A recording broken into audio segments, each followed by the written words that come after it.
ಪತಿಯೇ ಪೇಳಯ್ಯ ಏತಕ್ಕೆ ಬರಲೊಲ್ಲೆ ಎಮ್ಮಯ ಬಳಿಗೀಗ ಸೀತಾಪತಿಯೇ ಪೇಳಯ್ಯ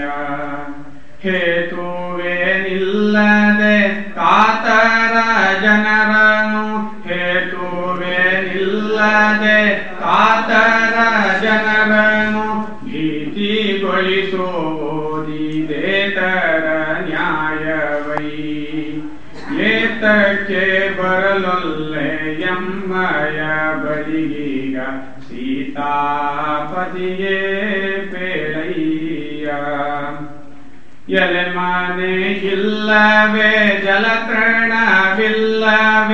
ನೆಲನ ಹಾಸಿಗೆಯದೆ ನಿಲ್ಲಿಲ್ಲವೇ ಎಲೆ ಮನೆ ಇಲ್ಲವೇ ಜಲತೃಣವಿಲ್ಲವೇ ನೆಲನ ಹಾಸಿಗೆಯದೆ ನಿಲ್ಲಿಲ್ಲವೇ ಒಲವಿನಿನ್ ಕಾಡೋಳು ನೆಲೆಸಿದ್ದ ನಿನಗೇನೋ ಛಲವೋ ಎಮ್ಮಳು ಪೇಳೋ ನಳಿನಾಕ್ಷದೇವ ಒಲವಿನಿನ್ ಕಾಡೋಳು ನೆಲೆಸಿದ್ದ ನಿನಗೇನೋ ಛಲವೋ ಎಮ್ಮಳು ಪೇಳೋ ನಳಿನಾಕ್ಷದೇವ ಏತಕ್ಕೆ ಬರಲೊಲ್ಲೆ ಎಮ್ಮಯ ಬಳಿಗೀಗ ಸೀತಾಪತಿಯೇ ಪೇಳಯ್ಯ ಖರದೂಷಣರ ಕಾಟವಿರದೆ ಚಿತ್ತವನತ್ತ ಬರಸೆಳೆಯುವ ಮಾಯಾ ಮೃಗವಿಲ್ಲವೇ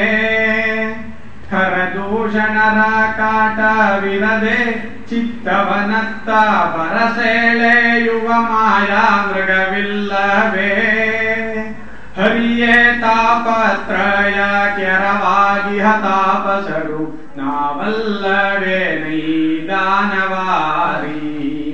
ಹರಿಯೇ ತಾಪತ್ರಯ ಕೆರವಾಗಿಹ ತಾಪಸರು ನಾವಲ್ಲವೇ ನೈದಾನವಾರಿ ಏತಕ್ಕೆ ಬರಲೊಲ್ಲೆ ಎಮ್ಮಯ ಬಳಿಗೀಗ ಸೀತಾಪತಿಯೇ ಪೇಳಯ್ಯ ಕ್ಷಿತಿಯೋಳು ನಮ್ಮಂಥ ಪತಿತಾರಿಗೆಲ್ಲವೂ ಗತಿಯಲ್ಲವೇ ದೇವ ನೀನೋರ್ವನೇ ಕ್ಷಿತಿಯೋಳು ನಮ್ಮಂಥ ಪತಿತಾರಿಗೆಲ್ಲವೂ ಗತಿಯಲ್ಲವೇ ದೇವ ನೀನೋರ್ವನೇ ಮತಿಗೆ ಮಂಗಲವಿತ್ತು ಪತಿಕಾರಿಸದೆ ಇನ್ನು ಅತಿ ದೂರವಿಹುದೇ ನೈ ಸಚ್ಚಿದಾನಂದ ಮತಿಗೆ ಮಂಗಲವಿತ್ತು ಪತಿಕಾರಿಸದೆ ಇನ್ನು ಅತಿ ದೂರವಿಹುದೇ ನೈ ಸಚ್ಚಿದಾನಂದ ಏತಕ್ಕೆ ಬರಲೊಲ್ಲೆ ಎಮ್ಮಯ ಬಳಿಗೀಗ ಸೀತಾಪತಿಯೇ ಪೇಳಯ್ಯ ಸೀತಾಪತಿಯೇ ಪೇಳಯ್ಯ ಗುರು ಜಗಳ ಮಾಡ್ತಾ ಇದ್ದಾರೆ ರಾಮಕೃಷ್ಣ ಏನಪ್ಪ ಎಷ್ಟು ಕಡಿಮೆ ಬರಲ್ಲ ಅಂತಿಲ್ಲ ಏತಕ್ಕೆ ಬರಲೊಲ್ಲೆ ಯಾಕೆ ಬರಲ್ಲ ಖಂಡನ ಮಾಡ್ತಿದ್ದ ನಮ್ಮಂತ ಯಾಕೆ ಬರೋದು ಅದೇನು ಏನು ಅಂಥ ಬರದೇ ಇರೋದಕ್ಕೆ ಅಂಥ ದೋಷ ನಮಗೆ ಏನೋ ಇದೆ ಇದಕ್ಕೆ ಬರಲ್ಲ ಎಮ್ಮೆಯ ಬಳಿಗೆ ಈಗ ಸೀತಾಪತಿ ಪೇಳಯ್ಯ ಹೇತುವೇ ಇಲ್ಲದೆ ಏನು ಕಾರಣದಲ್ಲಿ ನಮ್ಮನ್ನು ಹೆದರಿಸ್ತಾ ಇದೆಯಲ್ಲ ಸಂಸಾರ ದುಃಖ ಕೊಟ್ಟು ಸಂಸಾರ ಸಾಗಲು ಹಾಕಿ ನಮ್ಮನ್ನು ಈ ರೀತಿ ಒಂದು ರೀತಿ ಹುರಿದಂಗೆ ಬೇಯಿಸ್ತಾ ಇದೆಯಲ್ಲ ಒದ್ದಾಡಿಸ್ತಾ ಇದೆಯಲ್ಲ ಏನಕ್ಕೆ ನಮ್ಮ ಅಂಥ ಏನು ಪಾಪ ಮಾಡ್ತೀವಪ್ಪ ಬೇಗ ಬಾರಪ್ಪ ದರ್ಶನ ಕೊಡು ನಮ್ಮ ಇರು ನಮಗೆ ಯಾವಾಗಲೂ ನಮ್ಮ ಸಾನ್ನಿಧ್ಯ ಇರುತ್ತೆ ಮಾಡು ಅಂತ ಇವರು ರಾಮನ ಹತ್ರ ಜಗಳ ಆಡ್ತಾ ಇದ್ದಾರೆ ಏತಕ್ಕೆ ಬರೋರಲ್ಲೇ ಎಮ್ಮಯ್ಯ ಬಳಿಗೆ ಈಗ ಸೀತಾಪತಿ ಪೇಳಯ್ಯ ಹೇತುವೇ ಇಲ್ಲದೆ ಏನೂ ಕಾವಿಲ್ಲದೆ ಭೀತಿ ಬಳಸುವುದು ಇದು ಏತರ ನ್ಯಾಯವೇ ಯಾವ ನ್ಯಾಯ ಇದು ಈಗ ಮಾಡ್ಬೋದಾ ನಿನ್ನಂಥವ್ರು ಕೂತ್ಕೊಂಡು ಈ ಕೆಲಸ ಮಾಡ್ಬೋದಾ ನೀನು ಸರ್ವಜ್ಞ ನೀನು ಸರ್ವಶಕ್ತ ಮರ್ಯಾದಾ ಪುರುಷೋತ್ತಮ ಸತ್ಯಸಂಧ ಇಂಥ ಮಹನೀಯನಾಗಿ ನಮ್ಮಂಥ ಅನುಗ್ರಹ ಮಾಡಿದ್ರೆ ನಾವು ಹೇಗೆ ಉದ್ಧಾರ ಆಗಬೇಕು ಕ್ಷಿತಿಯೋಳು ನಮ್ಮಂಥ ಪತಿತರಿಗೆಲ್ಲವೂ ಗತಿಯಲ್ಲವೇ ದೇವ ನೀನು ಓರ್ವನೆ ನಮ್ಮಂಥ ಪಾಪಿಷ್ಠರಿಗೆ ನೀನಲ್ಲೇ ಗತಿ ನಮ್ಮನ್ನು ನೀನಲ್ಲದೆ ಯಾರು ಕಾಪಾಡಬೇಕು ನಮ್ಮ ಮತಿಗೆ ಮಂಗಲವಿತ್ತು, ನಮ್ಮ ಬುದ್ಧಿಗೆ ನಿಮ್ಮ ಮನಸ್ಸಿಗೆ ಮಂಗಳ ಸ್ವಭಾವ, ಮಂಗಳ ನಡವಳಿಕೆ, ಶುದ್ಧವಾದ ಭಾವವನ್ನು ಕೊಟ್ಟು ನಮ್ಮನ್ನು ಪತಿಕರಿಸದೇ ಇನ್ನು ಕಾಪಾಡದೇ ಇದ್ದರೆ ನಮಗೆ ಇನ್ಯಾರಪ್ಪ ಗತಿ? ನಾವಿನ್ನು ಎಲ್ಲಿಗೆ ಹೋಗಬೇಕು? ನೀನೇ ಕೈ ಬಿಟ್ಬಿಟ್ರೆ ಹರಕೊಲ್ಲಲು ಪರಕಾಯುವನೇ ಶಿವ ಶಿವ. ಪರಮಾತ್ಮನಾದ ನೀನೇ ನಮ್ಮನ್ನು ಕೊಲೆ ಶುರು ಮಾಡಿಬಿಟ್ರೆ, ನೀನೇ ನಮ್ಮನ್ನು ಗುಳ ಹಿಡ್ಕೊಂಡ್ಬಿಟ್ರೆ ನಮ್ಮನ್ನು ಇನ್ಯಾರಪ್ಪ ಉದ್ಧಾರ ಮಾಡೋದು ಅಂತ ಬಹಳ ಆರ್ಥತೆಯಿಂದ ಮಾಡಿದಂತಹ ಭಜನೆ. ಇನ್ನು ಮಾಡ್ಸ ಇನ್ನು ಏನು ಟೈಮ್ ಇದೆ, ಮಾಡಿಸಿ ಇರುತ್ತೆ ಚೆನ್ನಾಗಿರುತ್ತೆ. ಭಕ್ತಿ ವಿಚಾರ ಅಂತ ಇದೆ. ಏನು ವಿಚಾರ ಹೇಳೋದು ಎಷ್ಟು ಪ್ರಾಮುಖ್ಯತೆಯೋ ಆ ಭಾವನೆಯಲ್ಲಿ ಮುಳುಗೋದು ಪ್ರಾಮುಖ್ಯತೆ. ನಾನು ಭಜನೆ ಮಾಡಿದ ಪಾವನ ರಾಮ. ಪಾವನ ರಾಮ ನಿನ್ನೆ ಹೇಳಿದ್ದೆ. ಹೌದಾ? ಅಂದಿತ್ತ ಪುಸ್ತಕ ಇತ್ತು ಕೂಡ, ನಮ್ಮ ಆಧ್ಯಾತ್ಮ ಗೀತಾವಳಿ. ಅದು ಬನ್ನಿರಿ ಭಜನೆಯ ಮಾಡೋಣ. ಹಾಂ ಹೊಸದು? ಹ್ಞೂ ಅದು ಅಲ್ಲಿದೆ. ಹ್ಞೂ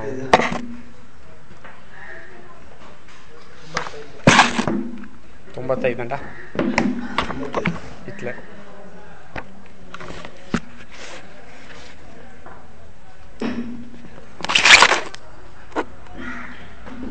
ಬನ್ನಿರಿ ಭಜನೆಯ ಮಾಡೋಣ, ಸನ್ನುತ ರಾಮನೊಳಾಡೋಣ.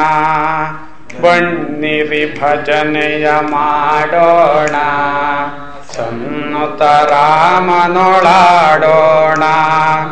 ಬಣ್ಣಿಸಿ ನಾಮವ ಪಾಡೋಣ, ನನ್ನಿಯ ಸುಖವನು ಕೂಡೋಣ. ಬಣ್ಣಿಸಿ ನಾಮವ ಪಾಡೋಣ, ನನ್ನಿಯ ಸುಖವನು ಕೂಡೋಣ. ಬನ್ನಿರಿ ಭಜನೆಯ ಮಾಡೋಣ, ಸನ್ನುತ ರಾಮನೊಳಾಡೋಣ. ಬಣ್ಣಿಸಿ ನಾಮವ ಪಾಡೋಣ, ನನ್ನಿಯ ಸುಖವನು ಕೂಡೋಣ. ನಿಜವಾದ ಸುಖ ಅಂತ, ನಿಜವಾದ ಸುಖವನ್ನು ಕೂಡೋಣ ಅಂತ. ರಾಮನನ್ನು ಬಣ್ಣಿಸಿ ವರ್ಣಿಸಿ ರಾಮನನ್ನು ನಾವು ಪಾಡೋಣ, ಹಾಡೋಣ. ನಿಜ ಸುಖವನ್ನು ನಾವು ಪಡೆಯೋಣ. ನಾಮವ ಪಾಡುತ್ತ ಕುಣಿಯೋಣ, ನಾಮ ಮಾಧುರಿಗೆ ತಣಿಯೋಣ. ನಾಮದೆ ರಾಮನ ಹೆಣೆಯೋಣ, ನಾಮ ರಾಮನಿಗೆ ಮಣಿಯೋಣ. ನಾಮವ ಪಾಡುತ್ತ ಕುಣಿಯೋಣ, ನಾಮ ಮಾಧುರಿಗೆ ತಣಿಯೋಣ. ನಾಮದೆ ರಾಮನ ಹೆಣೆಯೋಣ, ನಾಮ ರಾಮನಿಗೆ ಮಣಿಯೋಣ. ಬನ್ನಿರಿ ಭಜನೆಯ ಮಾಡೋಣ, ಸನ್ನುತ ರಾಮನೊಳಾಡೋಣ. ಬಣ್ಣಿಸಿ ನಾಮವ ಪಾಡೋಣ, ನನ್ನಿಯ ಸುಖವನು ಕೂಡೋಣ. ನಾಮವ ಘೋಷಿಸಿ ನುಡಿಯೋಣ, ನಾಮಾಮೃತವನು ಕುಡಿಯೋಣ. ನಾಮ ರೂಪಗಳ ಕಡಿಯೋಣ, ನಾಮ ಬ್ರಹ್ಮವ ಪಡೆಯೋಣ. ನಾಮವ ಘೋಷಿಸಿ ನುಡಿಯೋಣ, ನಾಮಾಮೃತವನು ಕುಡಿಯೋಣ. ನಾಮ ರೂಪಗಳ ಕಡಿಯೋಣ, ನಾಮ ಬ್ರಹ್ಮವ ಪಡೆಯೋಣ. ಬನ್ನಿರಿ ಭಜನೆಯ ಮಾಡೋಣ, ಸನ್ನುತ ರಾಮನೊಳಾಡೋಣ. ಬನ್ನಿಸಿ ನಾಮವ ಪಾಡೋಣ, ನನ್ನಿಯ ಸುಖವನು ಕೂಡೋಣ. ನಾಮವ ಕೀರ್ತಿಸುತ್ತೇಳೋಣ, ನಾಮ ಭಜನೆಯಲ್ಲಿ ಬಾಳೋಣ. ನಾಮ ಸ್ಮರಣೆಯೊಳಾಡೋಣ, ನಾಮದೆ ಮುಳುಗೇಳೋಣ. ನಾಮವ ಕೀರ್ತಿಸುತ್ತೇಳೋಣ, ನಾಮ ಭಜನೆಯಲ್ಲಿ ಬಾಳೋಣ. ನಾಮ ಸ್ಮರಣೆಯೊಳಾಡೋಣ, ನಾಮದೆ ಮುಳುಗೇಳೋಣ. ಬನ್ನಿರಿ ಭಜನೆಯ ಮಾಡೋಣ, ಸನ್ನುತ ರಾಮನೊಳಾಡೋಣ. ಬಣ್ಣಿಸಿ ನಾಮವ ಪಾಡೋಣ, ನನ್ನಿಯ ಸುಖವನು ಕೊಡೋಣ. ರಾಮನ ಭಜನೆಯ ನಮಗಿರಲಿ, ನಾಮ ಭಕ್ತಿ ಬೆಳೆಯುತ್ತಿರಲಿ. ರಾಮನು ಸಚ್ಚಿತ್ ಸುಖನಿರಲಿ, ನಾಮ ವೇಷದಲ್ಲಿ ಜಿಹ್ವಯಲಿ. ರಾಮನ ಭಜನೆಯ ನಮಗಿರಲಿ, ನಾಮ ಭಕ್ತಿ ಬೆಳೆಯುತ್ತಿರಲಿ. ರಾಮನು ಸಚ್ಚಿತ್ ಸುಖನಿರಲಿ, ನಾಮ ವೇಷದಲ್ಲಿ ಜಿಹ್ವಯಲಿ. ಬನ್ನಿರಿ ಭಜನೆಯ ಮಾಡೋಣ, ಸನ್ನತ ರಾಮನೊಳಾಡೋಣ. ಬಣ್ಣಿಸಿ ನಾಮವ ಪಾಡೋಣ, ನನ್ನಿಯ ಸುಖವನು ಕೂಡೋಣ. ಬನ್ನಿರಿ ಭಜನೆಯ ಮಾಡೋಣ, ಸನ್ನುತ ರಾಮನೊಳಾಡೋಣ. ಬಣ್ಣಿಸಿ ನಾಮವ ಪಾಡೋಣ, ನನ್ನಿಯ ಸುಖವನು ಕೂಡೋಣ.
स्मृतिपुराणानाम् आलयं करुणालयं नमामि भगवत्पादं शङ्करं लोकशङ्करं. शङ्करं शङ्कराचार्यं केशवं बादरायणं सूत्रभाष्यकृतो वन्दे भगवन्तो पुनः पुनः. श्रीमच्छङ्करभगवत्पूज्यपादगुरुभ्यो नमः.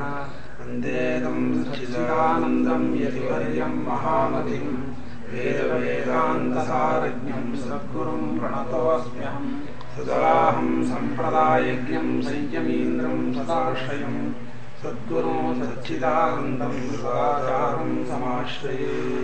श्री श्री सच्चिदानन्देन्द्र सरस्वती महासद्गुरुभ्यो नमः.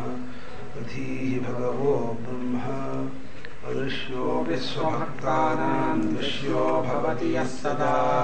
अचिन्त्यमहिमानन्दम् आश्रये इष्टसिद्धि.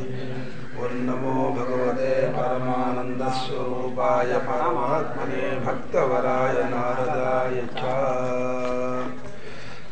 ಭಗವದ್ಭಕ್ತರಲ್ಲಿ ಸವಿನಯ ಪ್ರಾರ್ಥನೆ. ಇಂದಿನ ಕೊನೆಯ ಪ್ರವಚನ ಈಗ ಆರಂಭವಾಗ್ತಾ ಇದೆ.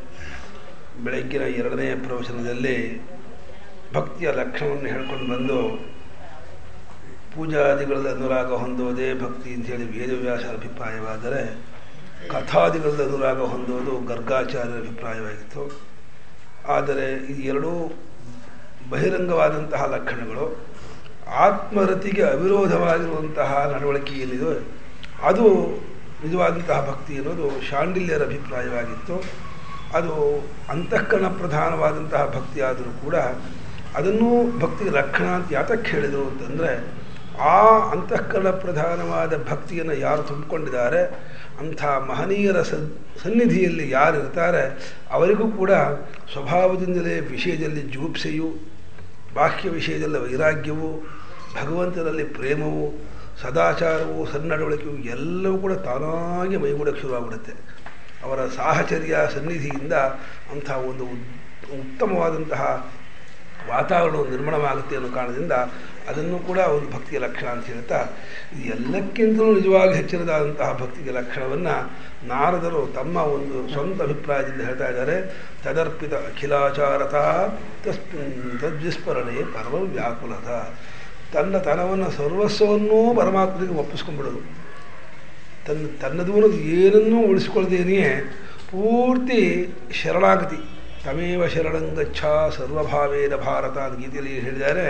ಅದನ್ನೇ ಇವರು ತದರ್ಪಿತ ಅಖಿಲಾಚಾರತ ತದ್ವಿಸ್ಮರಣೆ ಪರಮವ್ಯಾಕುಲತ, ಅದನ್ನು ಮರೆತು ಬಿಟ್ಟರೆ ಅವನಿಗೆ ಏನೋ ಒಂದು ಬಹಳ ದೊಡ್ಡ ನಿಧಿಯನ್ನು ಕಳ್ಕೊಂಡಷ್ಟು ದುಃಖವಾಗುತ್ತೆ. ಅದು ನಿಜವಾದ ಭಕ್ತಿಯ ಲಕ್ಷಣ ಅಂತ. ಇದೊಂದು ವಿಷಯವನ್ನು ತಾವು ಗಮನಿಸಬೇಕು. ಜ್ಞಾನ ಮಾರ್ಗದಲ್ಲಿ ಹೊರಟಂತಹ ಸಾಧಕರಿಗೂ ಭಕ್ತಿಯ ಮಾರ್ಗದಲ್ಲಿ ಹೋಗ್ತಾ ಇರುವಂತಹ ಭಕ್ತನಿಗೂ ಒಂದು ದೊಡ್ಡ ವ್ಯತ್ಯಾಸ ಏನು ಅಂತಂದರೆ, ಭಕ್ತನಿಗೆ ಒಂದು ರೀತಿ ಜವಾಬ್ದಾರಿ ಇಲ್ಲ, ಅವನಿಗೆ ಇದಿಲ್ಲ. ಆ ಜ್ಞಾನ ಮಾರ್ಗದಲ್ಲಿ ಹೊರಟಂತಹ ಸಾಧಕ ಅವನು ಸ್ವತಂತ್ರ. ಭಕ್ತಿಯ ಮಾರ್ಗದಲ್ಲಿ ಹೋಗ್ತಾ ಇರುವಂಥ ಭಕ್ತ ಇದಲ್ಲ, ಅವನಿಗೆ ಭಗವಂತ ಕೈ ಹಿಡಿದುಬಿಟ್ಟಿದ್ದಾನೆ, ಭಗವಂತನಿಗೆ ಭಾರ ಹಾಕ್ಬಿಟ್ಟಿದ್ದಾನೆ.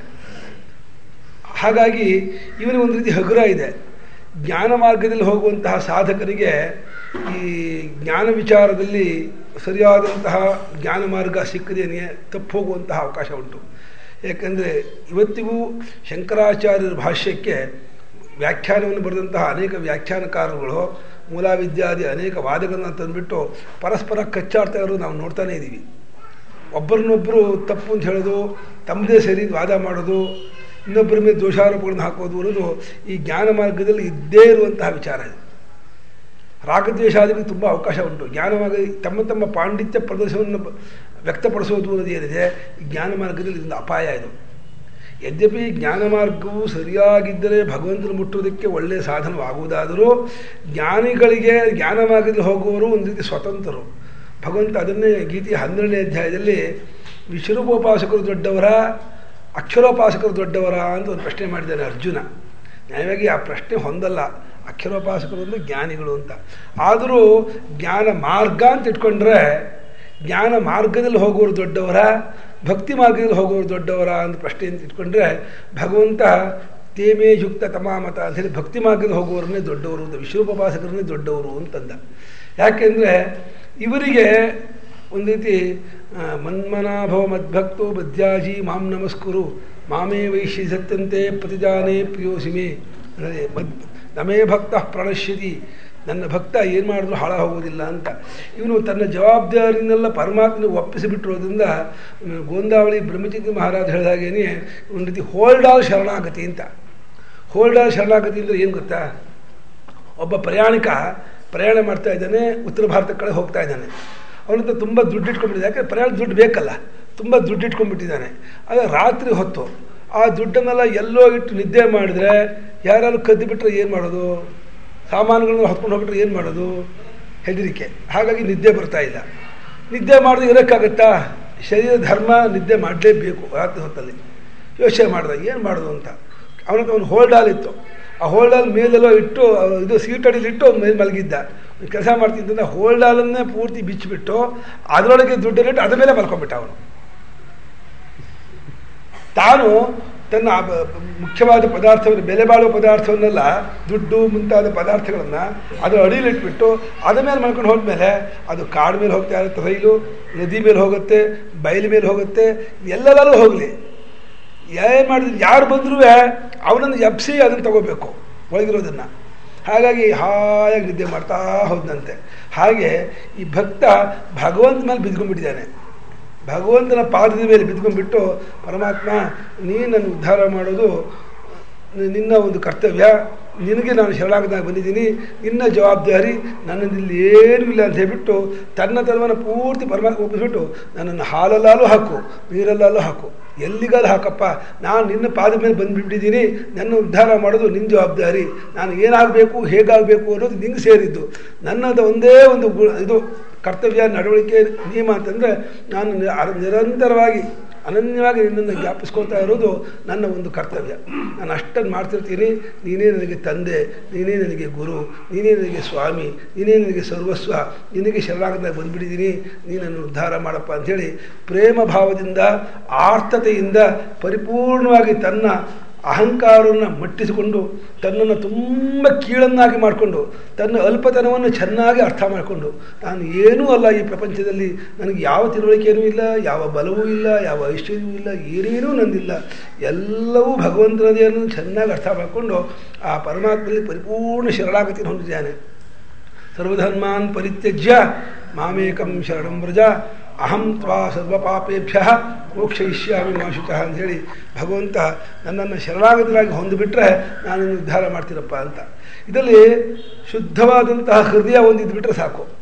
ಇನ್ನು ಯಾವುದೇ ಶಾಸ್ತ್ರ ಪಾಂಡಿತ್ಯ ಬೇಡ, ಇನ್ನು ವಿಶೇಷವಾದಂಥ ಯಾವುದೇ ಏನೇನೇನೇನು ಸಲಕರಣೆಗಳನ್ನು ಅವನು ಹೊಂದಿಸ್ಕೋಬೇಕಾಗಿಲ್ಲ. ಇನ್ನೂ ಹೇಳೋದಾದರೆ ಯಜ್ಞಾಗಾದಿಗಳನ್ನು ಮಾಡೋದಕ್ಕೂ ಬಹಳ ಶ್ರಮ ಉಂಟು. ಯಜ್ಞಾಗಾದಿಗಳು ಮಾಡೋದಕ್ಕೆ 108 ಜನರನ್ನು ಆಶ್ರಯಿಸ್ಕೋಬೇಕು, ವಿಪರೀತವಾದ ಹಣವನ್ನು ಇಟ್ಕೊಂಡಿರಬೇಕು. ಅದಲ್ಲದೇ ಭಯ, ಹೆಜ್ಜೆ ಹೆಜ್ಜೆಗೂ ಭಯ. ಎಲ್ಲಿ ಯಾರು ಕೈ ಕೊಟ್ಟು ಬಿಡ್ತಾರೋ, ಯಾವನೊಬ್ಬ ಋತ್ವಿಜ ಮಧ್ಯೆ ಕೈ ಕೊಟ್ಟರು ಯಜ್ಞ ಹಾಳಾಗೋಗುತ್ತೆ.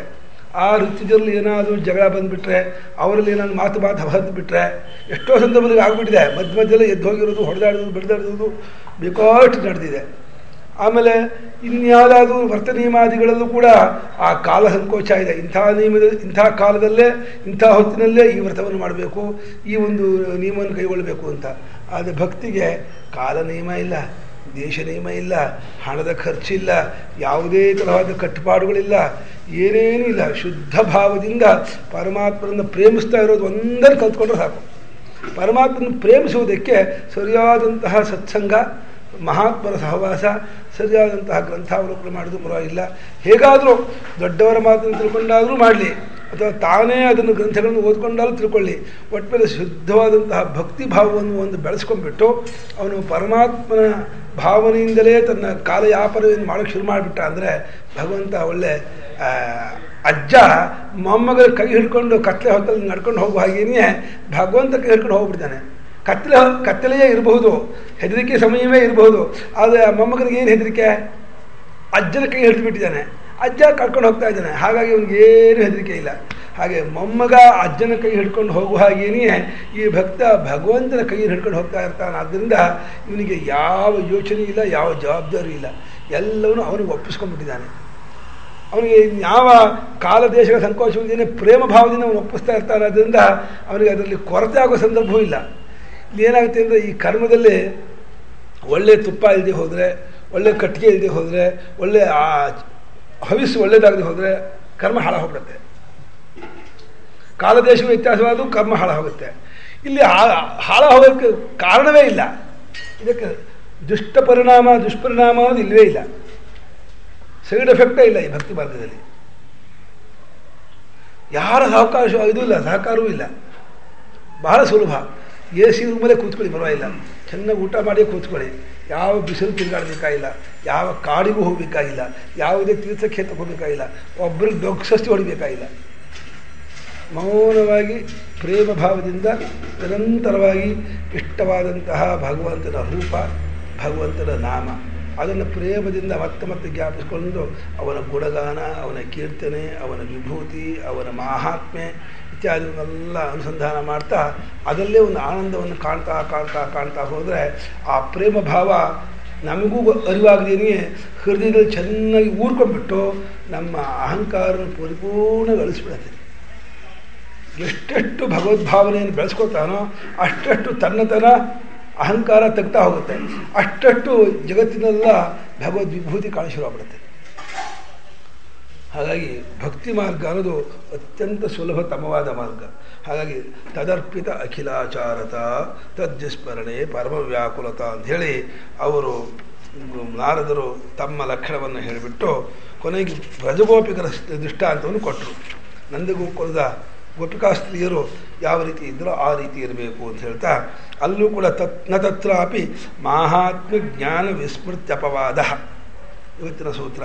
ಈಗಿನ ಸೂತ್ರ ನಾವು ಚಿಂತನೆ ಮಾಡಬೇಕಾಗಿರೋ ಸೂತ್ರ 22ನೇ ಸೂತ್ರ. ತತ್ರಾಪಿ ಅಂದರೆ ಅವರಲ್ಲಿಯೂ ಕೂಡ ಅಂತ, ತೇಷ್ವಪಿ ಅರ್ಥ.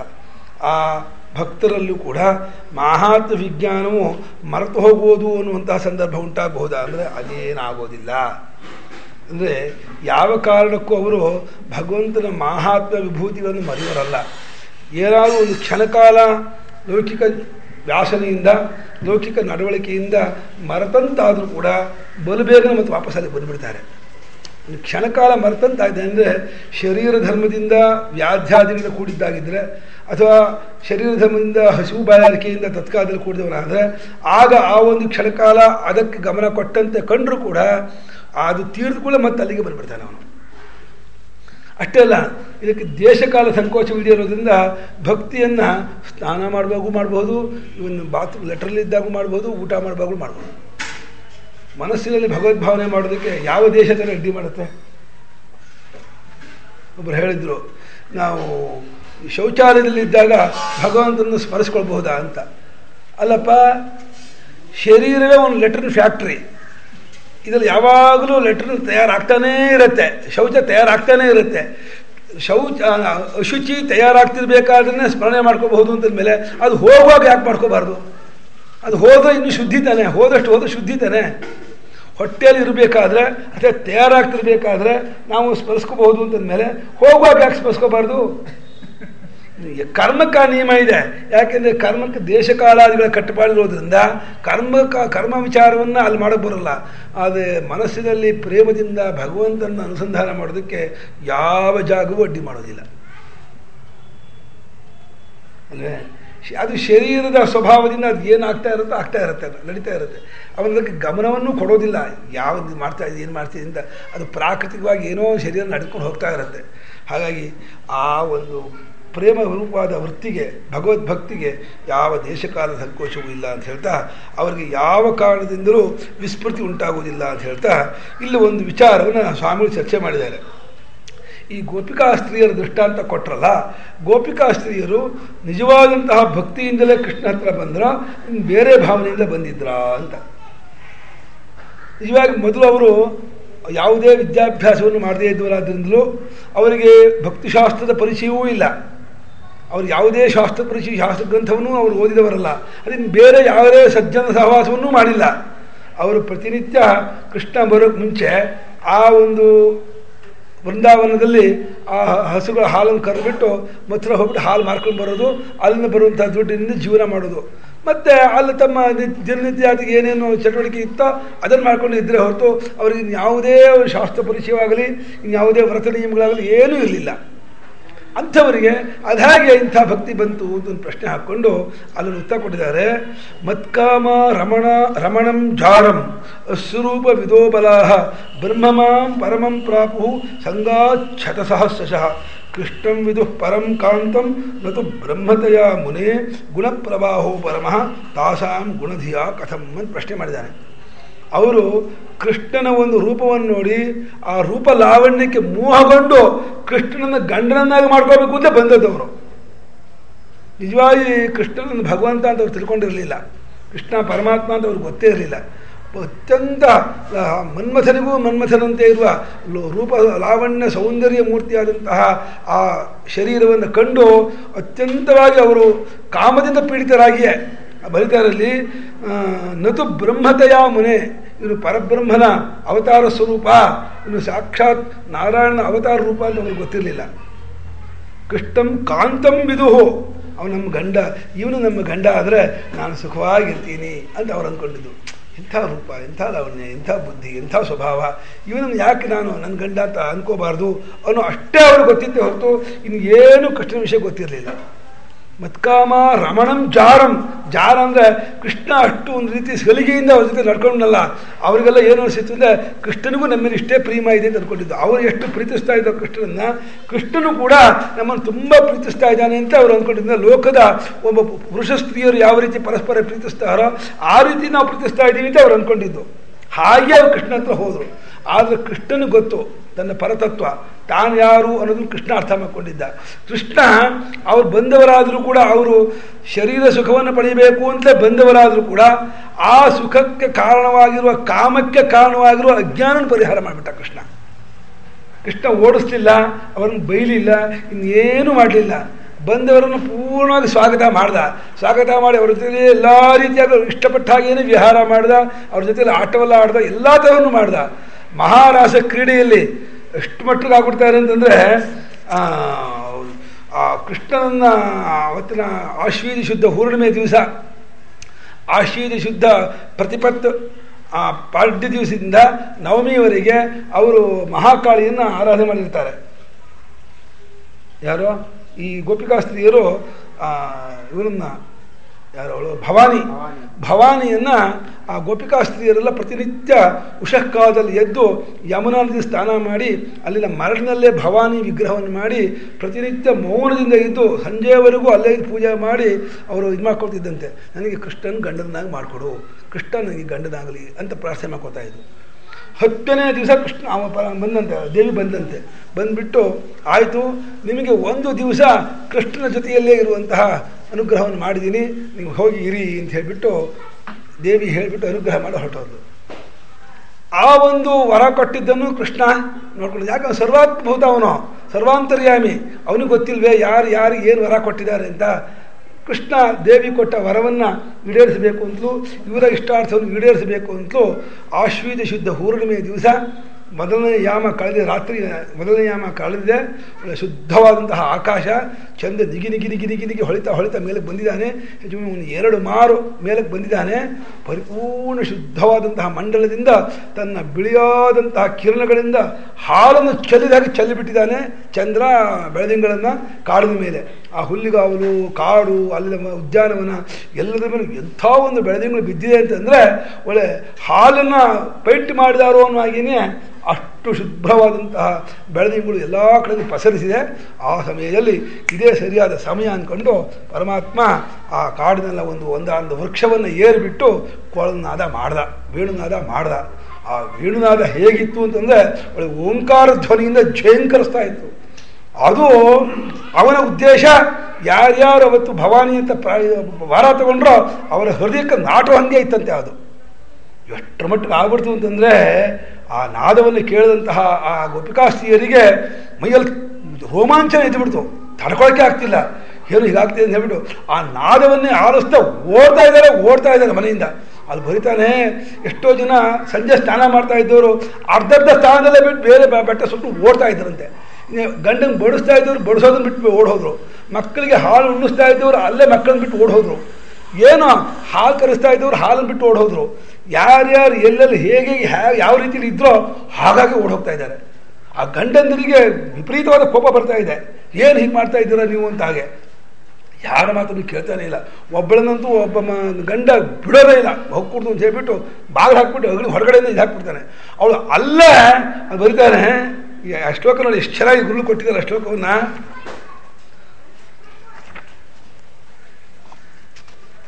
ಯಾವ ರೀತಿ ಆಯಿತು ಅಂದರೆ, ತಚ್ಚಿತ್ತ ವಿಮಲಾಹ್ಲಾದ ಕ್ಷೀರಪುಣ್ಯ ಚಯಾ ತಥಾ ತದಪ್ರಾಪ್ತಿ ಮಹಾದುಃಖ ವಿಲೀನಾಶೇಷ ಪಾತಕ ಚಿಂತೆಯಂತೆ ಜಗತ್ಸೂತಿಂ ಪರಂ ಬ್ರಹ್ಮಸ್ವರೂಪಿಣಂ ನಿರುಚ್ಛ್ವಾಸತೆಯ ಮುಕ್ತಿಂ ಗತಾನ್ಯ ಗೋಪಕನ್ಯಕ.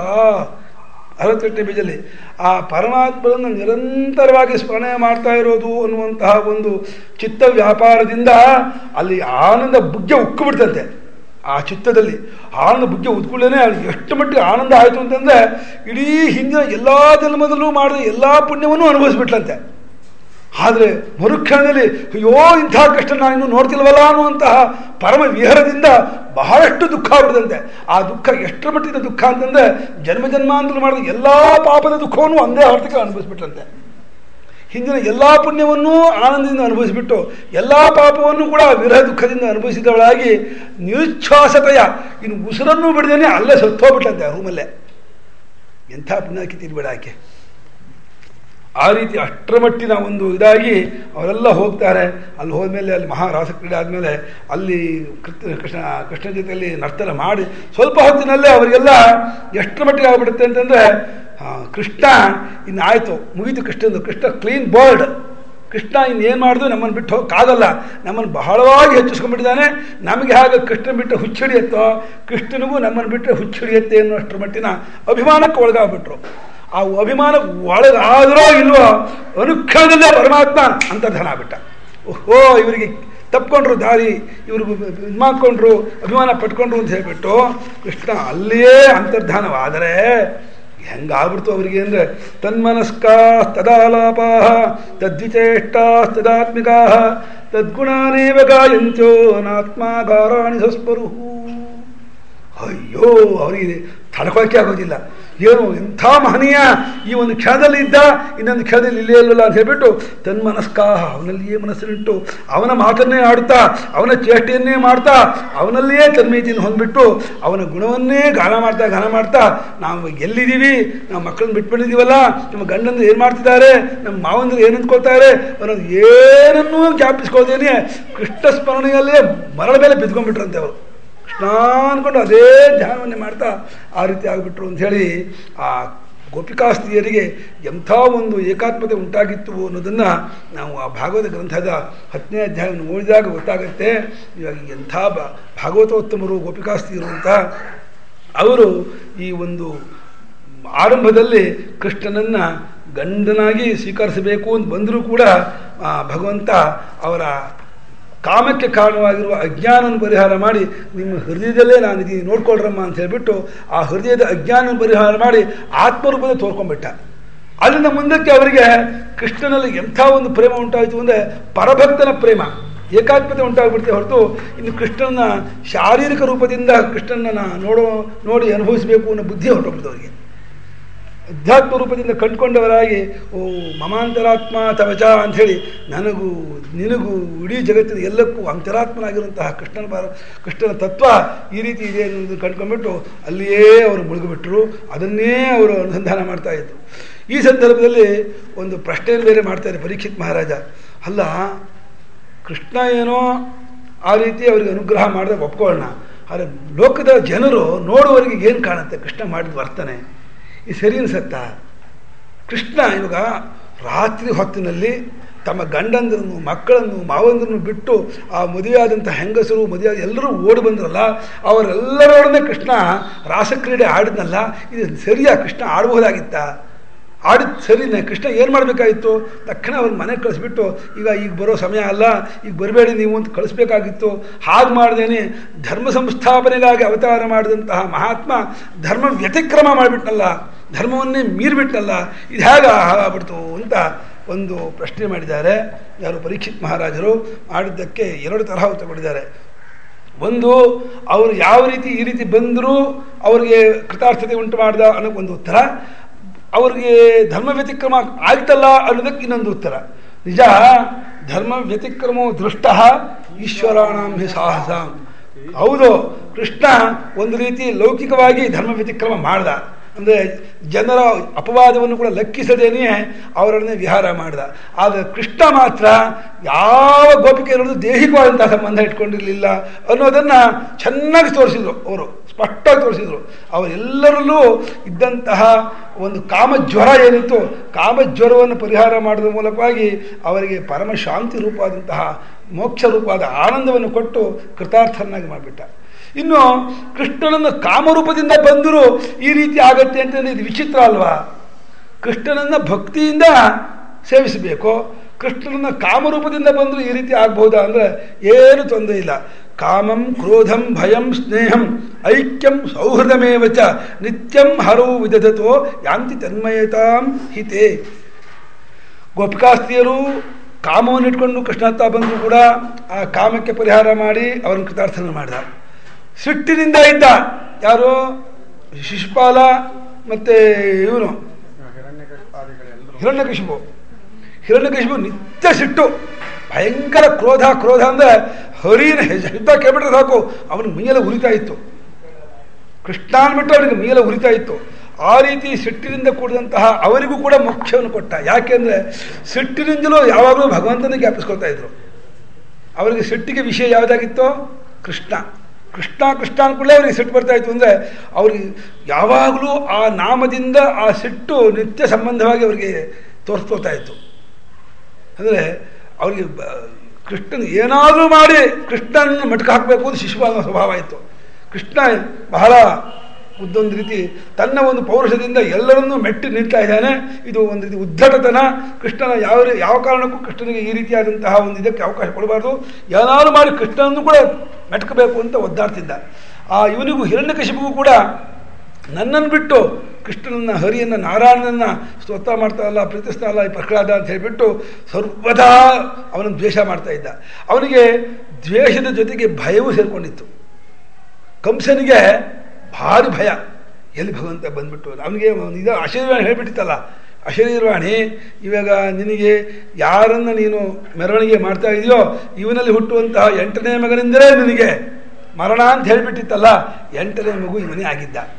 ಹಾಗಾಗಿ ಅವನಿಗೆ ತಾನು ಆರಂಭದಿಂದಲೂ ಕೂಡ ಪೂತನಿಯನ್ನು ಕಳಿಸ್ಕೊಟ್ಟ, ಪೂತನಿ ಸಂಹಾರವಾಯಿತು, ಶಕಟಾಸುರ, ಯಮಳಾರ್ಜುನ, ಎಷ್ಟೆಷ್ಟೆಲ್ಲ ರಾಕ್ಷಸನ್ನು ಕಳಿಸ್ಕೊಟ್ರು ಕೂಡ ಕೃಷ್ಣನ ಸಾಯಿಸೋದಕ್ಕೆ ಅವರೆಲ್ಲರೂ ನಾಶರಾಗಿ ಆಗ್ತಾ ಇರುವಂತಹ ಇದನ್ನು ನೋಡಿಬಿಟ್ಟು ಎಷ್ಟು ಭಯ ಆಗ್ಬಿಡ್ತು ಅಂತಂದರೆ, ಆಯಿತು ಯಾವಾಗ ಬಂದ್ಬಿಟ್ಟು ನನ್ನ ಸಂಹಾರ ಮಾಡಿಬಿಡ್ತಾನೋ ಅನ್ನುವಂಥ ಭಯ ಹೀಗೆ ಹೀಗೆ ಹೀಗೆ ಹೀಗೆ ನೋಡ್ತಾನೇ ಇದ್ದ ಅವನು.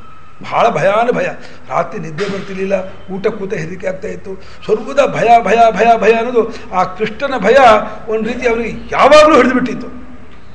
ಆ ಕೃಷ್ಣ ಮತ್ತು ಭಯ ಎರಡೂ ಸೇರಿದ್ದಾಗಿರುವಂತಹ ನಡವಳಿಕೆ ಆದ್ದರಿಂದ ಆ ಕೃಷ್ಣ ಮಿಶ್ರಿತವಾದ ಭಯದಿಂದಲೇ ಅವನು ಉದ್ಧಾರ ಬಿಟ್ಟ.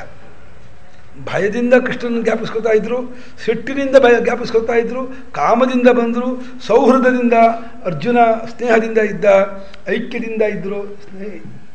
ಕುಳಿಬೇಕಾ ಈ ರೀತಿಯಾಗಿ ಪರಮಾತ್ಮನ ಯಾವ ಭಾವದಿಂದ ಹೋಗಿ ಸೇರಿಕೊಂಡ್ರು ಕೂಡ ಪರಮಾತ್ಮನಿಗೆ ಗೊತ್ತು ಏನು ಇದು ಎಲ್ಲವೂ ಕೂಡ ಅವರವರ ಅಂತಃಕರಣ ದೋಷದಿಂದ ಆದಂತಹ ವಿಶೇಷವೇ ಹೊರತು ಅದರಲ್ಲೆಲ್ಲ ಅನುಗತವಾಗಿರುವಂತಹ ಪರಮಾತ್ಮ ಭಾವ ಇದೆಯಲ್ಲ ಅದೇ ಶುದ್ಧವಾದದ್ದು, ಅದಕ್ಕೆ ನಾನು ಅನುಗ್ರಹ ಮಾಡ್ತೀನಿ ಅಂತ.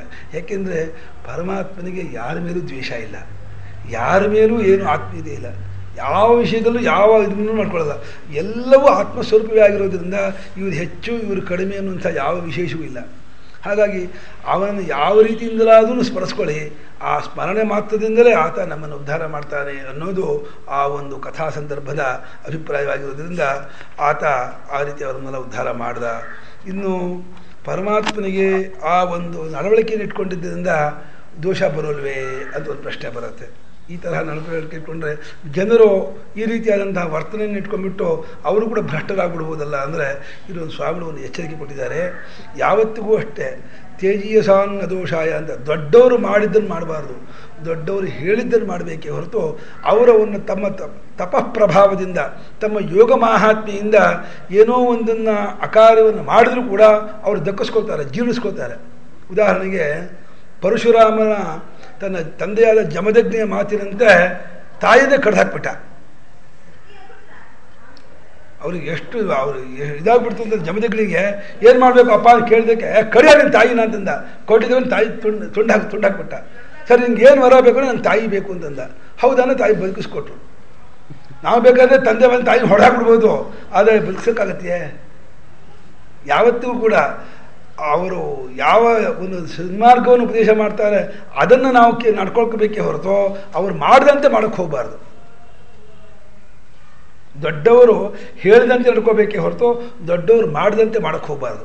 ಯಾಕೆಂದರೆ ಅವರಲ್ಲಿ ಒಂದು ತಪಃಪ್ರಭಾವ ಇರೋದ್ರಿಂದ ಆ ತಪಶಕ್ತಿಯಿಂದ ಅವರು ಅದನ್ನು ಜೀರ್ಣಿಸ್ಕೊಂಡ್ಬಿಡ್ತಾರೆ.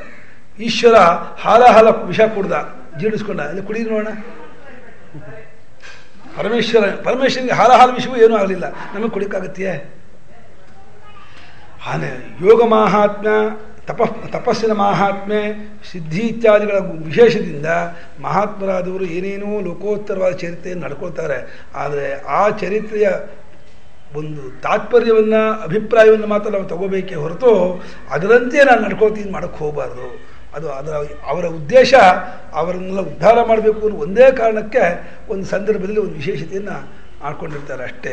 ಹಾಗಾಗಿ ಇನ್ನೂ ಒಂದು ಹೇಳೋದಾದರೆ ಪರಮಾತ್ಮನನ್ನು ನಿರಂತರವಾಗಿ ಧ್ಯಾನ ಮಾಡುವಂತಹ ಋಷಿಮುನಿಗಳೇ ಕರ್ಮಬಂಧನವನ್ನು ಕಳ್ಚ್ಕೊಳ್ತಾರಂತೆ. ಇನ್ನು ಪರಮಾತ್ಮನಿಗೆ ಕರ್ಮಬಂಧನ ಬರುತ್ತೆಯೇ? ಎಂಥ ಮಾತು ನೋಡಿ. ಯತ್ಪಾದ ಪಂಕಜ ಪರಾಗ ನಿಷೇವ ತೃಪ್ತಾಹ ಯೋಗ ಪ್ರಭಾವ ವಿಧುತಾ ಕಿಲ ಕರ್ಮಬಂಧಾ ಸ್ವೈರಂ ಚರಂತಿ ಮುನಯೋಪಿ ನ ನಹ್ಯಮಾನಾಃ ತಸ್ಯೇಚ್ಛಯಾತ್ತವ ಪುಷಃ ಕುತ ಏವ ಬಂಧಃ ಅಂತ.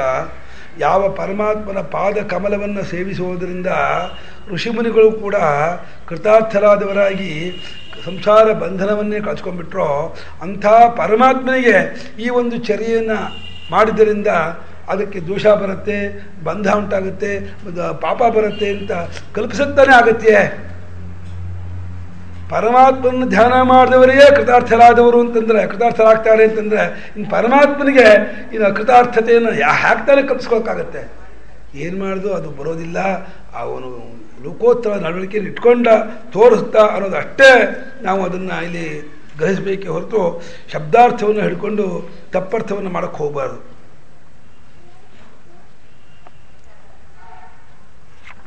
ಇಲ್ಲಿಂದ ಮುಂದಕ್ಕೆ ಭಗವಂತ ಯಾವ ರೀತಿ ಅವರಿಗೆ ಅನುಗ್ರಹ ಮಾಡಿದ ಅನ್ನೋ ವಿಚಾರವನ್ನು ಕೂಡ ಗುರುಗಳು ಒಂದಷ್ಟು ಶ್ಲೋಕದಿಂದ ಇದು ಮಾಡಿದ್ದಾರೆ. ಆ ಗೋಪಿಕಾಸ್ತ್ರೀಯರು ಆ ಏಕಾಂತ ಭಕ್ತಿಯಿಂದ ಕೂಡ್ಕೊಂಡಾಗ ಒಂದು ರೀತಿ ಆರ್ತತೆಯಿಂದ ಒಂದು ಪ್ರಾರ್ಥನೆ ಮಾಡಿದ್ದಾರೆ. ನಖಲು ಗೋಪಿಕಾ ನಂದನೋ ಭವಾನ್ ಅಖಿಲ ದೇಹಿನಾಂ ಅಂತರಾತ್ಮದೃಕ್ ವಿಖನ ಸಾರ್ಥಿತೋ ವಿಶ್ವಗುಪ್ತಯೇ ಸಖ ಉದೇಯಿವಾನ್ ಸಾತ್ವತಾಂಕುಲೆ. ಪರಮೇಶ್ವರ, ನೀನು ಯಾಕೆ ಹೆದರ್ಕೋತೀಯ? ಅಂತರ್ಧಾನ ಆಗ್ಬಿಟ್ಟಿಯಲ್ಲ. ನಾವೇನಾದರೂ ನಿನ್ನ ಹಿಡ್ಕೊಂಡ್ಬಿಡ್ತೀವಿ ಅನ್ನೋ ಹೆದರಿಕೆಯಿಂದ ಅಂತರ್ಧಾನ ಆಗ್ಬಿಟ್ಟಿಯೇ. ಯಾತಕ್ಕೋಸ್ಕರ ಹೀಗೆ ನಮ್ಮನ್ನು ಗೊಳ್ಕೋತಾ ಇದೆಯಾ? ಮರೆಯಾಗ್ಬಿಟ್ಟು ಅಂತರ್ಧಾನ ಆಗಿಬಿಟ್ಟು ನಮ್ಮ ದುಃಖವನ್ನು, ನಮ್ಮ ವಿರಹ ವೇದನೆಯನ್ನು ನೋಡಿ ನಿನಗೆ ಆನಂದವಾಗುತ್ತೆ. ನೀನೇನು ಹೆದರ್ಕೋಬೇಡಪ್ಪ, ನಾನೇನು ನಮ್ಮ ಮಗ, ನಮ್ಮಲ್ಲೇ ಇರಬೇಕು ಅಂತ ಕಟ್ಟಾಕ್ಬಿಡ್ತೀನಿ ಅಂತ ಅಂದ್ಕೋಬೇಡ. ನಖಲು ಗೋಪಿಕಾ ನಂದ, ನೀವು ಗೋಪಿಕಾ ನಂದನ ನೀನು ಅಂದ್ಕೊಂಡಿಲ್ಲ. ಅಖಿಲ ದೇಹಿನಾಂ ಅಂತರಾತ್ಮದಕು, ಇದು ಸಮಸ್ತ ಜೀವರಾಶಿಗಳ ಅಂತರಾತ್ಮನಾಗಿ ಚೈತನ್ಯ ಸ್ವರೂಪನಾಗಿ ಸರ್ವಾತ್ಮನಾದ ಭಗವಂತ ಕಳಪ. ನೀನು ಏನು ಹೆದರ್ಕೋಬೇಡ, ಬಾ, ಇಳಿದು ಬಾ, ನಿನ್ನ ಮುಖವನ್ನು ತೋರಿಸು, ಅದು ಮತ್ತೆ ಗೋಚರನಾಗು.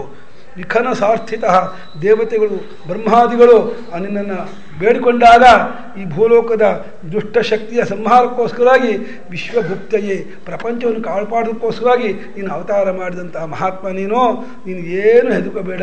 ನಾವೇನು ಹಿಡಿದಿಟ್ಕೊಂಡ್ಬಿಟ್ಟು ನಮ್ಮ ಹತ್ರ ಕೂರಿಸ್ಕೊಂಡ್ಬಿಡ್ತೀವಿ, ಎಲ್ಲಿಗೂ ಬಿಡೋದೇ ಇಲ್ಲ ಅಂತ ಅಂದ್ಕೊಂಡು ನೀನು ನಮ್ಮಿಂದ ಮರೆಯಾಗಬೇಕಾಗಿಲ್ಲ. ಖಂಡಿತ ನಿನ್ನನ್ನು ಹಿಡ್ಕೊಳ್ಳೋಕ್ಕಾಗೋದಿಲ್ಲ.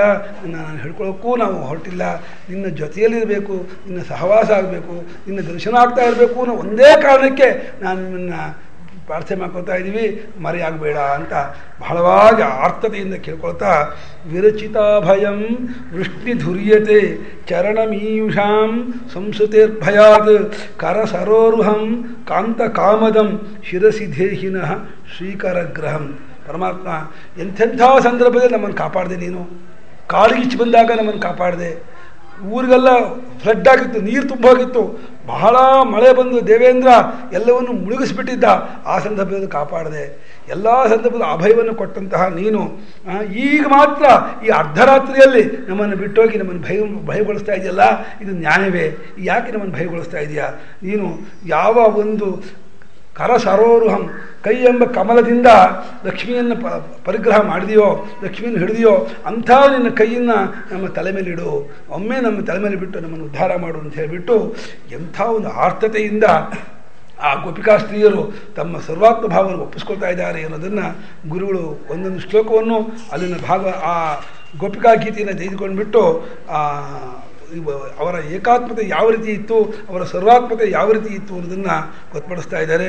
ಈ ರೀತಿಯಾಗಿ ಇಂಥ ಒಂದು ಅವರಲ್ಲಿ ಭಾವ ಇದ್ದೋದ್ರಿಂದಲೇ ನಾರದ ಮಹರ್ಷಿಗಳು ಯಥಾ ವ್ರಜಗೋಪಿಕಾನಾಂ ದೃಷ್ಟಾಂತ ಕೊಟ್ಟರು. ಇದಕ್ಕೆ ಸರಿಸಮಾನವಾದಂತಹ ಭಕ್ತಿ ಕಥೆಯ ಮೂಲಕ ಇನ್ನೊಬ್ಬರನ್ನು ಕೊಡೋಕ್ಕೆ ಬರೋದೇ ಇಲ್ಲ. ಗೋಪಿಕಾಸ್ತ್ರೀಯರಲ್ಲಿ ಎಂಥ ಒಂದು ಭಕ್ತಿ ಇತ್ತೋ ಆ ಭಕ್ತಿ ಸರ್ವೋತ್ಕೃಷ್ಟವಾದ ಭಕ್ತಿ ಅಂತ ಆ ಕಥೆಯಿಂದ ಗೊತ್ತಾಗತ್ತೆ. ಅದನ್ನು ಅಂಥ ಅನನ್ಯತೆ, ಅಂಥ ಸರ್ವಾತ್ಮ ಭಾವ, ಇದನ್ನು ನಾವು ಅಳವಡಿಸ್ಕೊಂಡ್ವಿ, ಇದನ್ನು ಅಭ್ಯಾಸ ಮಾಡಿಸ್ಕೊಂಡ್ವಿ ಅಂತಂದರೆ ಭಕ್ತಿಯ ಪರಿಪೂರ್ಣತೆ ನಮ್ಮಲ್ಲಿ ನೆಲೆ ನಿಂತಂತಾಗುತ್ತೆ. ತದ್ವಿಹೀನಂ ಜಾರಾಣಾಮಿವ. 23ನೇ ಸೂತ್ರ. ಯಾವಾಗ ಈ ಒಂದು ಭಕ್ತಿಗೋಸ್ಕರವಾಗಿ ಪ್ರೇಮವಾಗದೇನೆಯೇ ಕೇವಲ ದೈಹಿಕ ಸುಖಕ್ಕಾಗಿ ಇಂದ್ರಿಯ ತೃಪ್ತಿಗೋಸ್ಕರವಾಗಿ ನಾವು ಒಂದು ವಸ್ತುವನ್ನು, ವಿಷಯವನ್ನು, ವ್ಯಕ್ತಿಯನ್ನು ಪ್ರೀತಿಸಿದರೆ ಅದು ಜಾರರ ಪ್ರೀತಿ. ಜಾರರನ್ನು ವಿಟರು. ಕೇವಲ ಕಾಮುಕರಾದವರು ಶರೀರ ಸುಖಕ್ಕಾಗಿ ಒಂದನ್ನು ಪ್ರೀತಿಸುವ ಹಾಗೆ ಪ್ರೀತಿಸಿದಂಗೆ ಆಗುತ್ತೆ ಹೊರತು ಅಲ್ಲಿ ಭಕ್ತಿಯ ಲವಲೇಶವೂ ಇರಲ್ಲ. ಎಲ್ಲಿ ಮಹಾತ್ಮರ ಜೊತೆಯಲ್ಲಿರುವಂತಹ ಪ್ರೇಮವಿರುತ್ತದೆಯೋ ಅವ್ರು ಇಟ್ಟ ಜಾಗ ಅಂಥದ್ದಾಗಿತ್ತು. ಯದ್ಯಪಿ ಇವರು ಪ್ರೇಮದಿಂದಲೇ ಕಾಮುಕರಾಗಿಯೇ ಕೃಷ್ಣ ಹತ್ರ ಹೋದರೂ ಕೂಡ ಆ ವ್ಯಕ್ತಿ ಅಂಥ ವ್ಯಕ್ತಿ ಆದದ್ರಿಂದ ಇವರ ಪ್ರೇಮ ಭಕ್ತಿಯಾಗಿ ತಿಳ್ಕೊಂಡ್ಬಿಡ್ತು, ಇವರ ಕಾಮವೂ ಭಕ್ತಿಯಾಗಿ ತಿಳ್ಕೊಂಡ್ಬಿಡ್ತು. ಹಾಗೆ ನಾವು ಲೋಕದಲ್ಲೂ ಕೂಡ ಮಹಾತ್ಮರಿಂದ ಹೊಡೆದಾಡೋದು ಬರೋಲ್ಲ, ದುಷ್ಟ ಸಂಘವನ್ನು ಮಾತ್ರ ಮಾಡಬಾರ್ದು ಅಂತ ಅವ್ರು ಹೇಳ್ತಾರಲ್ಲ ದಾಸರು. ಇದರಲ್ಲಿ ಸಜ್ಜನರನ್ನೇ ಅವ್ರು ಬಯಸ್ಕೊಂಡ್ರು, ಅವ್ರ ಹತ್ರ ಹೊಡೆಸ್ಕೊಂಡ್ರು, ಅವ್ರ ಹತ್ರ ಇದು ಮಾಡಿಸ್ಕೊಂಡ್ರು ಪರವಾಗಿಲ್ಲ, ದುಷ್ಟರ ಸಂಘ ಮಾತ್ರ ಕೊಟ್ಟು ಹಾಳು ಮಾಡಬೇಡ. ನನಗೆ ದುಷ್ಟರ ಸಹವಾಸ ನಾನು ಕೆಟ್ಟೋಗ್ಬಿಡ್ತೀನಿ. ಮಹಾತ್ಮದಿಂದ ಏನು ಅನ್ನಿಸ್ಕೊಂಡ್ರೂ ಅದು ಒಂದು ವರವೇ, ಅದು ಒಂದು ಪ್ರಸಾದವೇ, ಅದು ಒಂದು ಅನುಗ್ರಹವೇ. ಆದ್ದರಿಂದ ಮಹಾತ್ಮರ ಸಂಘವನ್ನು ಇಟ್ಕೊಳ್ಳೋದು ಅನ್ನೋದೇನಿದೆ, ಮಹಾತ್ಮರ ಜೊತೆಲಿರೋದು, ಅದು ನಮ್ಮನ್ನು ಬೇಗ ಉದ್ಧಾರ ಮಾಡುತ್ತೆ. ಅಂಥ ಒಂದು ಯೋಗ ಗೋಪಿಕಾಸ್ತ್ರೀಯರಿಗೆ ಸಿಕ್ತು. ಅದೇನು ಪುಣ್ಯ ಮಾಡಿದ್ರೋ ಜನ್ಮಾಂತರ, ಎಂಥ ಒಂದು ವ್ರತವನ್ನು ತಪಸ್ಸನ್ನು ಏನು ಮಾಡಿದ್ರೂ ಗೊತ್ತಿಲ್ಲ, ಅಂಥ ಮಹಾನುಭಾವ ಅವ್ರಿಗೆ ಸಿಕ್ಬಿಟ್ಟ. ಅಲ್ಲ, ನಮಗೂ ಅನಿಸುತ್ತೆ, ನಮಗೂ ಆ ಮಹಾತ್ಮ ಇವಾಗ ಅವತಾರ ಮಾಡಿ ಯಾಕೆ ನಿಂತಿದ್ದು ಸ್ವಲ್ಪ ಹೊತ್ತಿದ್ದು ಹೋಗ್ಬಾರ್ದು. ಏನು ಬೇಡ, 1-2 ಗಂಟೆ ಅಥವಾ 1 ಗಂಟೆ ನಮ್ಮ ಜೊತೆಲಿ ಇಲ್ಲಿ ಇದ್ದು ನಾನು ಹೇಗಿದ್ದೀನಿ, ನಾನು ಇಂಥವನು ಅನ್ನೋದನ್ನು ಸ್ವಲ್ಪ ತೋರಿಸ್ಕೊಂಡ್ಬಿಟ್ಟು ಒಂದು ಸಲ ದರ್ಶನ ಕೊಟ್ಟು ಹೋಗ್ಬಿಟ್ರೆ ಸಾಕಪ್ಪ. ಆ ಪರಮಾತ್ಮ ಒಮ್ಮೆ ನಮ್ಮ ಮುಂದೆ ತೋರ್ಕೊಂಡು ಹೋಗೋದು ಬರ್ತಾನ, ಅಷ್ಟಾದ್ರೂ ಸಾಕು. ಅಲ್ಲ, ನಮಗೆ ತೃಪ್ತಿ ಇಲ್ಲ. 1 ಗಂಟೆ ಬೇಕಿಲ್ಲ, ನಾವು ಬೇಕು ಬೇಕಲ್ಲ. ನಮ್ಮ ಬಯಕೆ 1 ಗಂಟೆ ಕನಿಷ್ಠ ಪಕ್ಷ. ನಮಗೆ ಜೀವನ ಪೂರ್ತಿ ನನ್ನ ಜೊತೆಲಿ ಇದ್ದು ಇನ್ನೂ ಸಂತೋಷವೇ. 1 ಗಂಟೆ ಅಲ್ಲ, ಜೀವನ ಪೂರ್ತಿ ನಮ್ಮ ಜೊತೆಲೇ ಅವನು ಇರುವನಾದರೆ ಇದಕ್ಕಿಂತ ಇನ್ನಿಂಥ ಭಾಗ್ಯ ಬೇಕು ನಮಗೆ. ಯಾಕೆ ಬರಲ್ಲ ಅವನು? ಯಾಕೆ ನಮಗೆ ಇಷ್ಟು ಬಿಟ್ಟಿಗೆ ಗೊಳಕೋತಾನೆ? ಬರಬಾರ್ದೆ ಅವನು. ಇವಾಗ ಅವನೇ ಹೇಳ್ಕೊಂಡಿದ್ದಾನೆ, ಯದಾ ಯದಾ ಹಿ ಧರ್ಮಸ್ಯ ಗ್ಲಾನಿರ್ಭವತಿ ಭಾರತ ಅಂತಂದ. ಇವಾಗ ಎಷ್ಟು ಧರ್ಮದ ಗ್ಲಾನಿಯಾಗಿದೆ. ಬರಬಾರ್ದೆ, ಬಂದ್ಬಿಟ್ಟು ಉದ್ಧಾರ ಮಾಡಬಾರ್ದೆ. ನಮ್ಮ ಇಷ್ಟಾರ್ಥ ಏನಿದೆಯೋ ಅದನ್ನು ಕೇಳ್ಕೊಂಡು ಅವನು ನಮ್ಮನ್ನು ಅನುಗ್ರಹ ಮಾಡಬಾರ್ದೆ. ಇಷ್ಟೆಲ್ಲ ನಾವು ಪರಮಾತ್ಮ ಅನುಗ್ರಹ ಮಾಡಪ್ಪ, ನಮ್ಮನ್ನು ಉದ್ಧಾರ ಮಾಡು, ನಮ್ಮ ಅಜ್ಞಾನ ಪರಿಹಾರ ಮಾಡು, ನನಗೆ ಸನ್ಮಾರ್ಗ ತೋರಿಸು, ನಿನ್ನ ಪರಿಚಯ ಮಾಡಿಕೊಡು. ನಾವು ಎಷ್ಟು ಅನನ್ಯತೆಯಿಂದ ಅದನ್ನು ಕೇಳ್ಕೊಳ್ತಾ ಇದ್ದು ಕೂಡ ಆ ಪರಮಾತ್ಮ ಇನ್ನೂ ನಮ್ಮನ್ನು ಪರೀಕ್ಷೆ ಮಾಡ್ತಾ, ಇನ್ನೂ ನಮ್ಮನ್ನು ಸ್ವಲ್ಪ ದಿವಸ ಮಾಡ್ತಿರು ಹಾಗೆ ಮಾಡ್ತಿದ್ದಾನೆ ಹೊತ್ತು ನಮಗೆ ಏನು ಮಾಡಿದ್ರು ಅವ್ನು ಗೋಚರ ಆಗ್ತಾನೆ ಇಲ್ವಲ್ಲ. ಏನು ನಾವು ಪಾಪ ಮಾಡಿದೀವಿ ಇಂತ. ಅಲ್ಲಪ್ಪ, ಹೋಗ್ಕೊಳ್ಳಿ. ಯಾವತ್ತೂ ಕೇಳ್ಕೊಂಡೇ ಇಲ್ಲ ಅಂತಂದ್ರೆ ಏನು ಯಾವ್ದು ಕೇಳ್ಕೊಂಡಿದ್ದೆ ಬಾ ಅಂತ ಯಾಕೆ ಬರ್ತಾನೆ ಅಂತ ಅನ್ಬೋದು.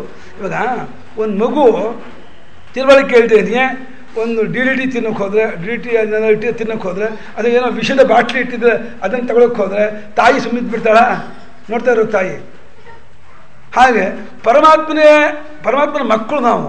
ಪರಮಾತ್ಮನಿಗೆ ಗೊತ್ತು ನಾವೆಲ್ಲ ಎಂಥವ್ರು, ಏನು ಹೇಗಿದ್ದೀವಿ ಅಂತ. ನಮಗೇನೋ ಪರಮಾತ್ಮನ ಭಕ್ತಿ ಅಂತ ಗೋಪಿಕಾಸ್ತ್ರೀಯರಂತೆ ದೃಢವಾದ ಭಕ್ತಿ ಇದೆ. ಹೌದು ಕೂಡ ನಮಗೆ ಅದು ಬೇಕು ಅನ್ನೋದನ್ನಾದರೂ ಅರ್ಥ ಮಾಡ್ಕೊಂಡು ಇವ್ರಿಗೆ ಬೇಕಾಗಿದೆ ನಿಜ, ಅರ್ಥ ಮಾಡ್ಕೋತಾ ಇದ್ದಾನೆ ಅನ್ನೋದು ಗೊತ್ತು ಮಾಡ್ಕೊಂಡು ಅವನು ತೋರಿಸ್ಕೊಂಡು ಒಂದ್ಸಲ ಹೋಗಬಾರ್ದೆ. ತುಂಬ ಅನ್ಯಾಯಪ್ಪ. ಬರಬೇಕಾಯಿತು ಪರಮಾತ್ಮ ಒಂದು ಸಲ ಆದರೂ ಬಂದು ನಮಗೆ ಅನುಗ್ರಹ ಮಾಡಿದರೆ ಖಂಡಿತವಾಗಿಯೂ ನಮಗೆ ಸಂತೋಷ ಆಗುತ್ತೆ. ಏನೋ ನೀವೆಲ್ಲ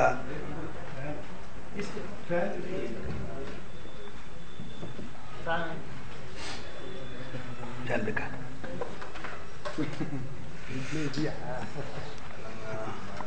ಭಗವದ್ಭಕ್ತಿಯನ್ನು ನಾವು ಪ್ರತಿನಿತ್ಯ ಆತನ ಗುಣಗಾನ, ರೂಪ ಸೌಂದರ್ಯ, ಅವರ ಒಂದು ಗುಣಮಾಹಾತ್ಮೆ, ಅವರ ಚರಿತ್ರೆ, ಇವುಗಳನ್ನೆಲ್ಲ ಗೊತ್ತು ಮಾಡಿಕೊಂಡು ಪ್ರತಿನಿತ್ಯ ಅನುಸಂಧಾನ ಮಾಡ್ತಾ ಇದ್ದರೆ ಪುಣ್ಯಾತ್ಮ ಯಾವತ್ತಾದ ದರ್ಶನ ಕೊಟ್ಟರು ಕೊಡ್ಬೋದು. ನಮ್ಮ ಕರ್ತವ್ಯ ಏನು ಅಂದರೆ ಅವನು ದೊಡ್ಡವನು, ಅವನು ಸರ್ವಜ್ಞ ಸರ್ವಶಕ್ತ. ನಾವಿನ್ನೇನು ಮಾಡೋಕ್ಕಾಗಲ್ಲ. ಎಷ್ಟೇ ನಾವು ಇಲ್ಲಿ ಮೈ ಪರ್ಚ್ಕೊಂಡ್ರು, ಎಷ್ಟೇ ಜಗಳ ಆಡಿದ್ರು, ಇಲ್ಲಿ ನಾವು ಮಾಡ್ತಾ ಇದ್ದಿದ್ದು ಅವನಿಗೆ ಅದು ಮುಟ್ತಾ ಇದ್ದರೆ ನಮಗೆ ಗೊತ್ತಾಗೋದೇ ಇಲ್ಲ. ಅವ್ರು ಹೇಳೋದು ನಮಗೆ ಅಳು ಬರೋದು, ನಮಗೆ ದುಃಖ ಆಗೋದು ಮುಖ್ಯ ಅಲ್ಲ, ಅವನಿಗೆ ಅಳು ಬರೆಸ್ಬೇಕು, ಅವನಿಗೆ ದುಃಖ ಆಗಬೇಕು. ಆವಾಗ ನಿಜವಾಗಿ ನಾವು ಭಕ್ತರು ಅನ್ನೋದನ್ನು ತೀರ್ಮಾನ ಆಗುತ್ತೆ. ನಾವು ಎಷ್ಟು ಹತ್ತಿರ ತಾನೆ, ಎಷ್ಟು ಕೂತ್ಕೊಂಡಿರ್ತಾನೆ, ಏನು ಪ್ರಯೋಜನ? ಇಷ್ಟು ಕೂತ್ಕೊಂಡು ಅವನು ಬರ್ತಾ ಇಲ್ಲ, ಇಷ್ಟು ಹತ್ತಿರ ಅವನು ಬರ್ತಾ ಇಲ್ಲ ಅಂದರೆ ಇನ್ನೇನು ಮಾಡಬೇಕಪ್ಪ? ನಿಜ ಅವ್ರು ಹೇಳ್ತಾರೆ, ಭಕ್ತರು ನೀವು ಏನೇನಕ್ಕೋ ಜೀವನದಲ್ಲಿ ಅಳ್ತೀರಾ, ಮಕ್ಕಳಾಗದೆ ಹೋದ್ರೆ ಅಳ್ತೀರಾ, ಐಶ್ವರ್ಯ ಬರದೇ ಹೋದ್ರೆ ಅಳ್ತೀರಾ, ಇನ್ನೇನೇನೋ ಆರೋಗ್ಯ ಇಲ್ಲದೆ ಹೋದ್ರೆ ಅಳ್ತೀರಾ, ಪರಮಾತ್ಮನ ಕಾಲಿಲ್ಲ ಅಂತ ಯಾವತ್ತು ಹತ್ತಿದ್ದೀರಾ ಅಂತ ಕೇಳ್ತಾರೆ. ಆದರೆ ಎಷ್ಟೋ ಸಂದರ್ಭದಲ್ಲಿ ದುಃಖ ಆಗತ್ತೆ. ಇವಾಗ ಏನು ಮಾಡೋದು ಗೊತ್ತಾಗ್ತಿಲ್ವಲ್ಲ, ಇನ್ನು ಆಗ್ತಿದ್ದಲ್ಲ ಅಂತ ಅಳು ಬಂದಂಗೆ ಆಗತ್ತೆ, ಎಷ್ಟೋ ಸಂದರ್ಭದಲ್ಲಿ ಬೇರೆ ಆಗುತ್ತೆ. ಆದರೂ ಕೂಡ ಭಗವಂತ ಏನೋ ನಮ್ಮ ಮೇಲೆ ಇನ್ನೂ ನಮಗೆ ಅನುಗ್ರಹ ಮಾಡ್ತಾ ಇದ್ದಾನಂತೆ ಅನ್ನಿಸ್ತಾ ಇಲ್ಲ. ಇನ್ನೂ ಎಷ್ಟು ದಿವಸ ಕಾಯಬೇಕೋ ಗೊತ್ತಿಲ್ಲ. ಆ ಪರಮಾತ್ಮ ಯಾವತ್ತು ಮಾಡ್ತಾರೋ ಮಾಡಿ. ಒಟ್ಟು ನಮ್ಮ ಕರ್ತವ್ಯ ಆ ಭಗವತ್ ಚಿಂತನೆ ಮಾಡ್ತಾ ಇರೋದು ಅನ್ನೋದು ಒಂದು ಶತಸಿದ್ಧವಾಗಿದೆ. ಅದನ್ನು ನಡೆಸ್ಕೊಂಡು ಹೋಗ್ತಾ ಇರೋದು. ನಾಸ್ತ್ಯೇವ ತಸ್ಮಿನ್ ತತ್ ಸುಖ ಸುಖಿತ್ವಂ. ಯಾವ ವೈಷಯಿಕ ಸುಖವಿದೆ ಆ ವೈಷಯಿಕ ಸುಖದಲ್ಲಿ ಸುಖದ ಆಭಾಸವೇ ಹೊರತು ಆ ಸುಖತ್ವೂ ಇಲ್ಲ, ಸುಖಿತ್ವೂ ಇಲ್ಲ. ಸುಖದ ಕಲ್ಪನೆ ಅಷ್ಟೇ. ಇದು ಉಪ್ಪು ನೀರು ಕುಡಿದ್ರೆ ಬಾಯಾರಿಕೆ ಹೋದಂಗೆ ಆಗುತ್ತೆ, ಆದರೆ ನಿಜವಾಗಿ ಬಾಯಾರಿಕೆ ಅಡಗಿರೋಲ್ಲ, ಬಾಯಾರಿಕೆ ಹೆಚ್ಚಾಗುತ್ತೆ. ಹಾಗೆ ವಿಷಯಾನಂದದಲ್ಲಿ ಅದೇನಾಗುತ್ತೆ ಅಂದರೆ ಆ ವಿಷಯದ ಆನಂದವನ್ನು ಅನುಭವಿಸಬೇಕು ಅನ್ನುವಂತಹ ತಹತಃ ಇರುತ್ತಲ್ಲ, ಅದು ತತ್ಕಾಲಕ್ಕೆ ಶಮನವಾದಂತಾಗತ್ತೆ. ಆದರೆ ಮತ್ತು ಮರುಕ್ಷಣದಲ್ಲಿಯೇ ಮತ್ತೆ ಅದು ಇನ್ನಷ್ಟು ಜಾಸ್ತಿ ಮಾಡುತ್ತೆ ಹೊರತು ವಿಷಯ ಸುಖವನ್ನು ಅದು ನಿಜವಾದ ಸುಖವಾಗೇ ಇಲ್ಲ. ಸುಖದ ಆಭಾಸ, ಸುಖದಂತೆ ತೋರಿರುತ್ತೆ. ಅದನ್ನು ವೈಷಯಿಕ ಸುಖವನ್ನು ನೆಚ್ಕೊಂಡು ನಿತ್ಯ ಸುಖವನ್ನು ಬಿಡೋದಿದೆಯಲ್ಲ, ಇದು ಮೂರ್ಖತನವಾಗುತ್ತೆ, ದಡ್ಡತನವಾಗುತ್ತೆ ಹೊರತು ಪ್ರಾಪಂಚಿಕ ಸುಖಕ್ಕೆ ಜ್ಯೋತಿ ಬೀಳೋದು ಬುದ್ಧಿವಂತನ ಲಕ್ಷಣವಲ್ಲ. ಯಾವ ಕಾರಣಕ್ಕೂ ವೈಷಯಿಕ ಸುಖಕ್ಕೆ ನಾವು ಮರಳಾಗಬಾರ್ದು. ಆ ಸುಖವನ್ನು ಬಿಟ್ಟು ನಿಜವಾಗಿ ಭಗವತ್ ಪ್ರೇಮವನ್ನೇ ಬೆಳೆಸೋರಾಗಬೇಕು. ಸಾತು ಸಾತು ಕಾತೋ ಸಾ ಭಕ್ತಿ ಕರ್ಮ ಜ್ಞಾನ ಯೋಗೇಭ್ಯೋಪಿ ಅಧಿಕತರ ಹೇಳ್ತಾರೆ. ಆ ಭಕ್ತಿ ಎಷ್ಟು ಮಹಾತ್ಮ್ಯದ ಕೂಡಿದ್ದು ಅಂತಂದರೆ ಕರ್ಮಕ್ಕಿಂತಲೂ ದೊಡ್ಡದು, ಜ್ಞಾನಕ್ಕಿಂತಲೂ ದೊಡ್ಡದು, ಯೋಗಕ್ಕಿಂತಲೂ ದೊಡ್ಡದು. ಏನಪ್ಪ ಇದು ಜ್ಞಾನಕ್ಕಿಂತಲೂ ದೊಡ್ಡದು ಅಂತಂದರೆ ಅಲ್ಲ, ಜ್ಞಾನ ಪ್ರಾಪ್ತಿಗೆ ಭಕ್ತಿಯನ್ನು ಸಾಧನ ಅಂತ ಕೆಲವು ಜನ ಹೇಳ್ತಾರೆ. ಯಾರು ಮಂದ ಮಧ್ಯಮಾಧಿಕಾರಿಗಳೋ ಅವರು ತತ್ವಜ್ಞಾನವನ್ನು ಪಡ್ಕೊಳ್ಳೋಕ್ಕೋಸ್ಕರವಾಗಿ ಒಂದಷ್ಟು ದಿವಸ ಭಕ್ತಿಯನ್ನು ಮಾಡಬೇಕು. ಭಕ್ತಿ ಮಾರ್ಗದಲ್ಲಿ ಸ್ವಲ್ಪ ದಿವಸ ಮುಂದೆ ಹೋದವರಾದರೆ ಅವರಿಗೆ ಚಿತ್ತ ಪ್ರಸನ್ನತೆ ಉಂಟಾಗಿ ಭಗವಂತನ ಪರಿಚಯವಾಗುತ್ತೆ, ಭಗವಂತನ ವಿಚಾರ ಮಾಡೋಕ್ಕೆ ಯೋಗ್ಯತೆ ಬರುತ್ತೆ. ಆದ್ದರಿಂದ ಜ್ಞಾನಕ್ಕೆ ಭಕ್ತಿ ಸಾಧನ ಅಂತ ಹೇಳ್ತಾರೆ. ಇವರು ಹೇಳ್ತಾ ಇದ್ದಾರೆ ಜ್ಞಾನಕ್ಕಿಂತಲೂ ಭಕ್ತಿ ದೊಡ್ಡದು ಅಂತ ಹೇಳ್ತಾ ಇದ್ದಾರೆ. ಹಾಗಂದ್ರೆ ಏನು? ವಿರುದ್ಧ ಆಯ್ತಲ್ಲ. ಜ್ಞಾನಕ್ಕೆ ಭಕ್ತಿ ಸಾಧನವೋ, ಜ್ಞಾನಕ್ಕಿಂತ ಭಕ್ತಿ ದೊಡ್ಡದೋ? ಏನಪ್ಪ ಈ ವಾಕ್ಯ ನೋಡಿದ್ರೆ ಕರ್ಮ ಜ್ಞಾನ ಯೋಗೇಭ್ಯೋಪಿ ಭಕ್ತಿ ಗರೀಯಸಿ ಅಧಿಕತರ.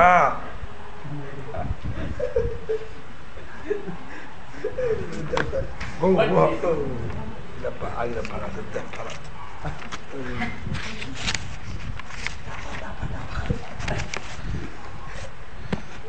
ಅಂದರೆ ಇಲ್ಲಿ ಜ್ಞಾನಕ್ಕಿಂತಲೂ ಭಕ್ತಿ ಹೆಚ್ಚು ಅಂತ ಹೇಳ್ತಾ ಇರೋದು ಗೌಣ ಜ್ಞಾನಕ್ಕಿಂತ ಭಕ್ತಿ ಹೆಚ್ಚು ಅಂತ ಅರ್ಥ. ಹಾಗೆ ಭಕ್ತಿಯಲ್ಲಿ ಗೌಣ ಭಕ್ತಿ ಮುಖ್ಯ ಭಕ್ತಿ ಅಂತ ಎರಡಿದೆಯೋ, ಜ್ಞಾನದಲ್ಲೂ ಗೌಣ ಜ್ಞಾನ ಮುಖ್ಯ ಜ್ಞಾನ ಅಂತ ಎರಡಿದೆ. ಬರೀ ಕೇವಲ ಶಾಸ್ತ್ರಜ್ಞಾನ ಇದೆಯಲ್ಲ, ಶಾಸ್ತ್ರ ಪಾಂಡಿತ್ಯ, ಸಂಸ್ಕೃತವನ್ನು ಚೆನ್ನಾಗಿ ಓದಿ ಈ ವಾಕ್ಯಕ್ಕೆ ಹೀಗರ್ಥ, ಈ ಮಂತ್ರಕ್ಕೆ ಹೀಗರ್ಥ, ಅಲ್ಲಿಗೂ ಇಲ್ಲಿಗೂ ವಿರೋಧ ಬಂದರೆ ಈ ರೀತಿ ಪರಿಹಾರ ಮಾಡ್ಕೋಬೇಕು ಅಂತ ಈ ರೀತಿ ಸಮನ್ವಯ ಮಾಡಿಕೊಂಡು ಏಕವಾಕ್ಯತೆ ಮಾಡಿಕೊಂಡು ಅದರ ಅರ್ಥವನ್ನು ತೋರಿಸೋದು ಒಂದು ಜ್ಞಾನ ಇದೆಯಲ್ಲ, ಆ ಜ್ಞಾನ ಕೇವಲ ಉದರ ಪೋಷಣೆಗಿರುವಂತಹ ಜ್ಞಾನ, ವೃತ್ತಿ ಪ್ರಧಾನವಾದ ಜ್ಞಾನ. ಈ ಜ್ಞಾನ ಪ್ರದರ್ಶನ ಮಾಡಿದರೆ 4 ಜನ ನೋಡೋರು ಮೆಚ್ಕೊಳ್ತಾರೆ. ಭಾಳ ಪಂಡಿತರು ಇವ್ರಿಗೊಂದು ಟೈಟ್ಲ್ ಕೊಡಿತಾರೆ, ಆಮೇಲೆ ಇವ್ರಿಗೊಂದು ಸನ್ಮಾನ ಮಾಡಿ ಅಂತ ಹೇಳ್ತಾರೆ. ಒಂದು ಕಂಬಳಿ ಹೊದಿಸ್ತಾರೆ, ಕಂಬಳಿನ ಶಾಲ, ಒಂದು ಕಂಬಳಿ ಹೊದಿಸ್ತಾರೆ, ಒಂದು ತಟ್ಟೆ ಹಣ್ಣು ಹಂಪಲು ಇಟ್ಕೊಡ್ತಾರೆ. ಹೊಟ್ಟೆಗೆ ಬಟ್ಟೆಗೆ ಆಗತ್ತೆ ಹೊರತು ಆ ಜ್ಞಾನದಿಂದ ಏನು ಪ್ರಯೋಜನ ಆಗಲ್ಲ. ಆ ಶಬ್ದಜ್ಞಾನ, ಶಾಸ್ತ್ರಜ್ಞಾನ, ಲೌಕಿಕ ಜ್ಞಾನ ಏನಿದೆ ಆ ಜ್ಞಾನದಿಂದ ಮೃತ್ಯುವನ್ನು ಗೆಲ್ಲೋಕ್ಕಾಗಲ್ಲ, ಸಂಸಾರ ಭಯದಿಂದ ದಾಟೋದಕ್ಕಾಗೋದಿಲ್ಲ. ನಿಜವಾದ ಈ ಭಕ್ತಿ ಏನುಂಟು, ಆ ಪರಮಾತ್ಮನ ಪ್ರೇಮ, ಅದು ಯಾವುದನ್ನು ಅಪೇಕ್ಷಿಸೋದೇನೆ ಸ್ವಯಂ ಫಲರೂಪವಾಗಿ ತಾನೇ ಆನಂದ ಸಾಗರದಲ್ಲಿ ಮುಳುಗುವುದಕ್ಕೆ ಕಾರಣವಾಗುತ್ತದೆ. ಆದ್ದರಿಂದ ಗೌಣಜ್ಞಾನಕ್ಕಿಂತಲೂ ಭಕ್ತಿಯೇ ಹೆಚ್ಚಿರೋದು.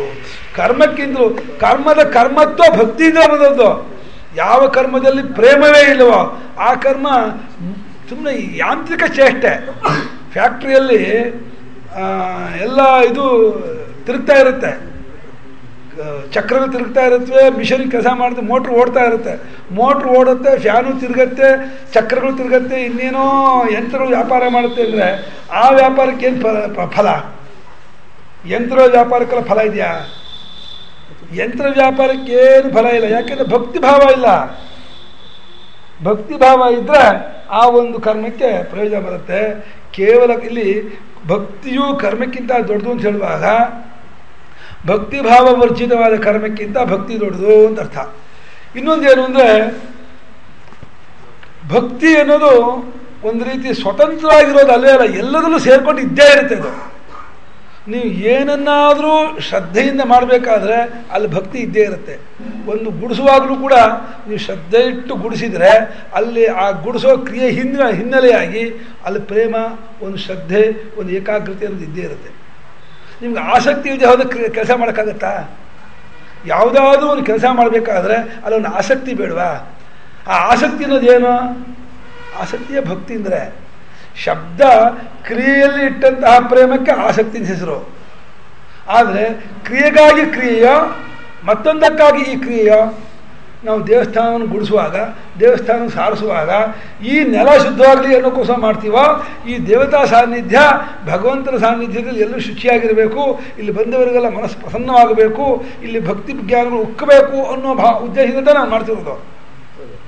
ಅಂದಮೇಲೆ ಭಗವಂತನ ಸಾನ್ನಿಧ್ಯದಲ್ಲಿ ಈ ಒಂದು ಕ್ರಿಯೆ ನಡೀಬೇಕು ಅನ್ನೋ ಭಾವನೆ ಇರೋದರಿಂದ ಆ ಒಂದು ಸಾರಿಸೋದಾಗಲಿ ಗುಡಿಸೋದಾಗಲಿ ಬೇರೆ ಕೆಲಸ ಮಾಡಿ ರಂಗೋಲಿ ಹಾಕೋದಾಗಲಿ ಆ ಎಲ್ಲ ಕ್ರಿಯೆಯಲ್ಲೂ ಕೂಡ ಈ ಪ್ರೇಮ ಸೇರಿಕೊಂಡೇ ಇರುತ್ತೆ.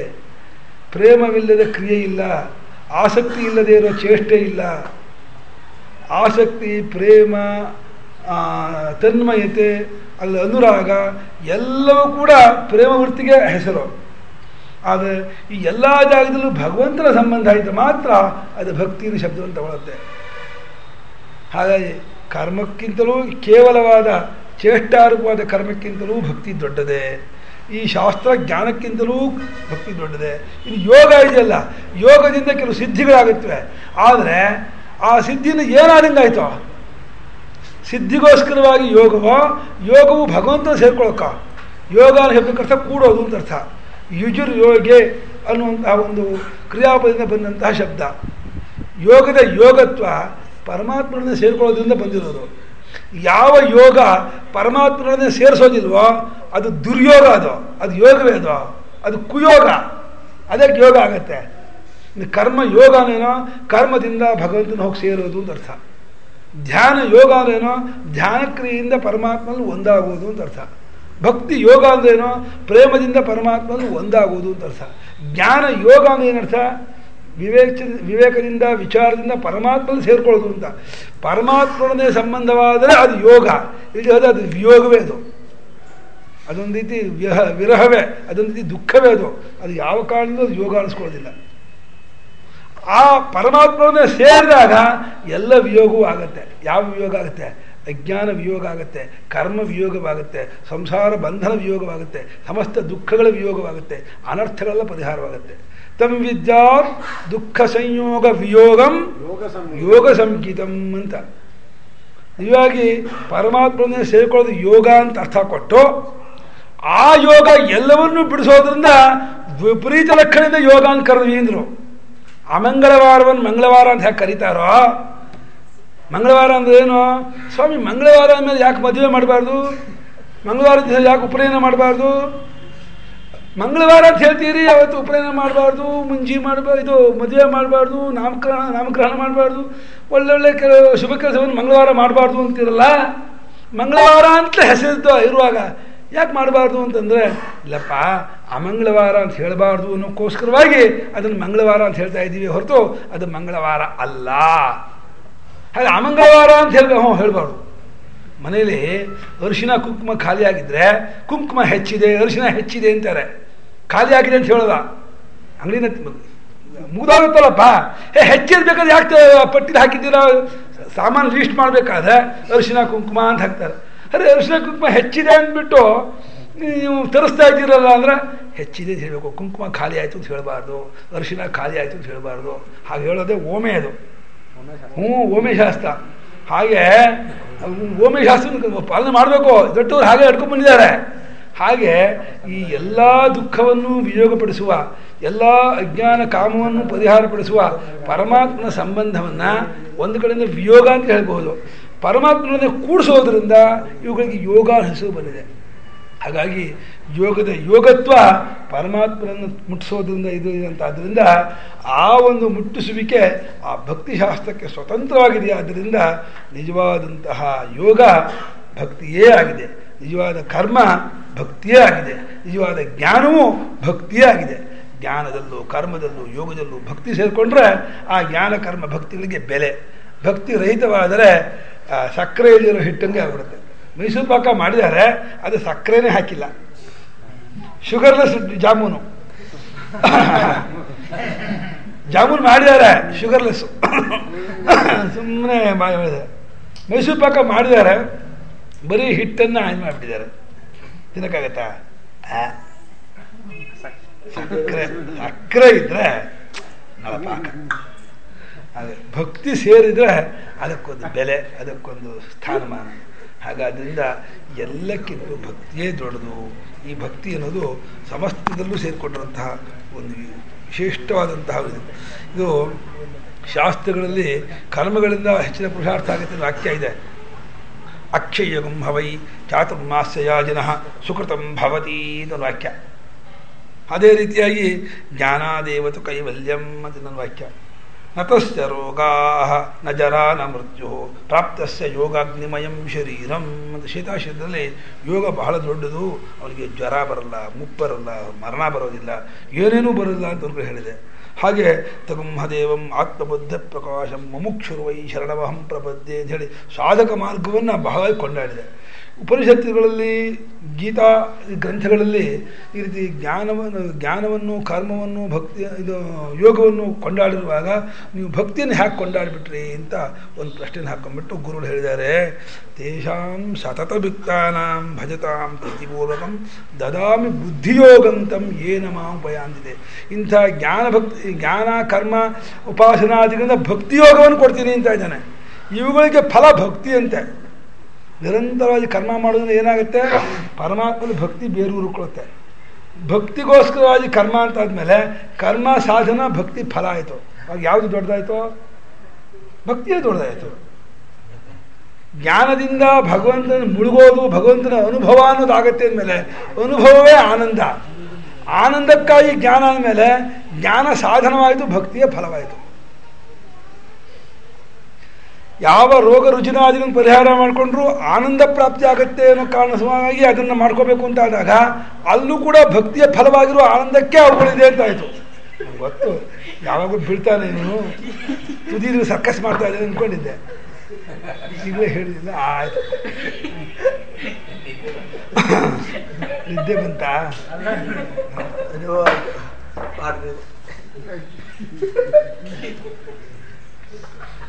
ಗೀತೆಯಲ್ಲೂ ಕೂಡ ತಪಸ್ವಿಭ್ಯೋಧಿಕೋ ಯೋಗಿ ಜ್ಞಾನಿಭ್ಯೋ ವಿಪದೋಧಿಕ ಕರ್ಮಿಭ್ಯಶ್ಚಾಧಿಕೋ ಯೋಗಿ ತಸ್ಮಾದ್ಯೋಗಿ ಭವಾರ್ಜುನ ಯೋಗಿನಾಮಪಿ ಸರ್ವೇಷಾಂ ಮದ್ಗತೇನಾಂತರಾತ್ಮನ ಶ್ರದ್ಧಾವಾನ್ ಭಜತೆ ಯೋ ಮಾಂ ಸಮೇ ಯುಕ್ತ ತಮೋ ಮತಃ. ಯೋ ಮೇ ಭಜತೆ ಶ್ರದ್ಧಾವಾನ್ ಸನ್ ಯಹ ಮಾಂ ಭಜತೆ ಸಹ ಯುಕ್ತ ತಮಃ. ಭಗವಂತ ಆದಿತ್ಯಾದಿ ಉಪಾಸನೆ ಮಾಡುವಂತಹ ಎಲ್ಲ ಯೋಗಿಗಳಿಗಿಂತಲೂ ಕೂಡ ಭಗವಂತನನ್ನು ಭಜಿಸುವಂತಹ ಭಕ್ತ ಇದಲ್ಲ ಅವನು ಎಲ್ಲರಿಗಿಂತಲೂ ಶ್ರೇಷ್ಠ.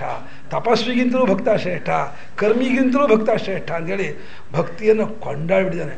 ಒಂದು ರೀತಿ ಭಗವದ್ಗೀತೆ ಭಕ್ತಿಶಾಸ್ತ್ರದ ಆಕಾರ ಅನ್ಬೋದು, ಗನಿ ಅನ್ಬೋದು. ಎಷ್ಟರ ಮಟ್ಟಿಗೆ ಅಂದರೆ ಆ 10ನೇ ಅಧ್ಯಾಯದ 11ನೇ ಶ್ಲೋಕದಲ್ಲಿ ಒಂದು ವಾಕ್ಯವನ್ನು ಬರೆದಿದ್ದಾರೆ. ತೇಷಾಮೇವಾನುಕಂಪಾರ್ಥಂ ಅಹಮಜ್ಞಾನದಂತಮಃ ನಾಶಯಾಮ್ಯಾತ್ಮಭಾವಸ್ಥೋ ಜ್ಞಾನದೀಪೇನ ಭಾಸ್ವತ. ಆ ಏಕಾಂತ ಭಕ್ತರು ಯಾರಿದ್ದಾರೆ ಅಂದರೆ ನಿರಂತರವಾಗಿ ಪರಮಾತ್ಮನ್ನೇ ಪ್ರೇಮಿಸ್ತಾ ಇರುವಂತಹ ಭಕ್ತರಿಗೆ ಅವರು ಯಾವ ಪ್ರಯತ್ನವನ್ನು ಮಾಡಬೇಕಾಗೇ ಇಲ್ಲ. ಯಾವ ಶಾಸ್ತ್ರವನ್ನಾಗಲಿ, ಯಾವ ಗುರುಗಳನ್ನಾಗಲಿ, ಯಾವುದೇ ಯೋಗಾದಿಗಳನ್ನಾಗಲಿ, ಉಪಾಸನೆ ಏನೂ ಮಾಡಬೇಕಾಗಿಲ್ಲ. ನಿರಂತರವಾಗಿ ನನ್ನನ್ನೇ ಪ್ರೇಮಿಸ್ತಾ ಇದ್ದರೆ ಆ ಪ್ರೇಮದ ಫಲವಾಗಿ ಅವರ ಹೃದಯದಲ್ಲಿ ನಾನೇ ಜ್ಞಾನ ಅನ್ನುವ ದೀಪವನ್ನು ಉರಿಸ್ಬಿಡ್ತೀನಿ ಅಂತ ಹೇಳಿದ್ದಾನೆ. ಜ್ಞಾನ ದೀಪವನ್ನು ಹಚ್ಚಿಬಿಡ್ತೀನಿ ಅಂತ. ಜ್ಞಾನ ದೀಪೇನ ಭಾಸ್ವತ, ಹೊಳೆಯುತ್ತಿರುವಂತಹ ಜ್ಞಾನವೆಂಬ ದೀಪವನ್ನು ಕೊಡೋದ್ರ ಮೂಲಕವಾಗಿ ಅವರ ಅಜ್ಞಾನದಿಂದ ಉಂಟಾದಂತಹ ಅನರ್ಥವನ್ನೆಲ್ಲ ಪರಿಹಾರ ಮಾಡ್ತೀನಿ ಅಂತ ಅವ್ರು ಹೇಳಿದ್ದಾರೆ. ಅಲ್ಲಿ ಶಂಕರಾಚಾರ್ಯ ಭಾಷ್ಯ ಬರೀತಾರೆ. ಭಕ್ತಿ ಪ್ರಸಾದ ಸ್ನೇಹಾಭಿಷಿಕ್ತೇನ ಮದ್ಭಾವನಾಭಿನಿವೇಶಿತ ವಾತೇರಿತೇನ ಬ್ರಹ್ಮಚರ್ಯಾದಿ ಸಾಧನ ಸಂಸ್ಕಾರವತ್ ಪ್ರಜ್ಞಾವರ್ತಿನ ವಿರಕ್ತಾಂತಃಕರಣಾಧಾರೇಣ ವಿಷಯ ವ್ಯಾವೃತ್ತ ಚಿತ್ತ ರಾಗದ್ವೇಷ ಅಕಲುಷಿತ ನಿವಾತ ಅಪವರಕಸ್ಥೇನ ನಿತ್ಯ ಪ್ರವೃತ್ತೈಕಾಗ್ರ ಧ್ಯಾನಜನಿತ ಸಮ್ಯಕ್ ದರ್ಶನ ಭಾಸ್ವತ ಜ್ಞಾನದೀಪೇನ ಇತ್ಯರ್ಥ. ಏನು ಮಾತು ಬರೀತಾರೆ ಶಂಕರಾಚಾರ್ಯರು. ಭಕ್ತಿ ಪ್ರಸಾದ ಸ್ನೇಹಾಭಿಷಿಕ್ತೇನ, ಭಕ್ತಿಯ ಪ್ರಸನ್ನತೆಯೇ ಏನದಿದೆ ತಿಳಿಯಾದಂತಹ ಭಕ್ತಿ ಇದೆಯಲ್ಲ ಅದೇ ಎಣ್ಣೆಯಂತೆ. ಎಣ್ಣೆ ಒಂದು ಇದು ಗಟ್ಟಿನಿಂದ ಕೂಡಿದ ಎಣ್ಣೆ ಆದರೆ ದೀಪ ಬರಬರ ಉಳಿಯುತ್ತೆ.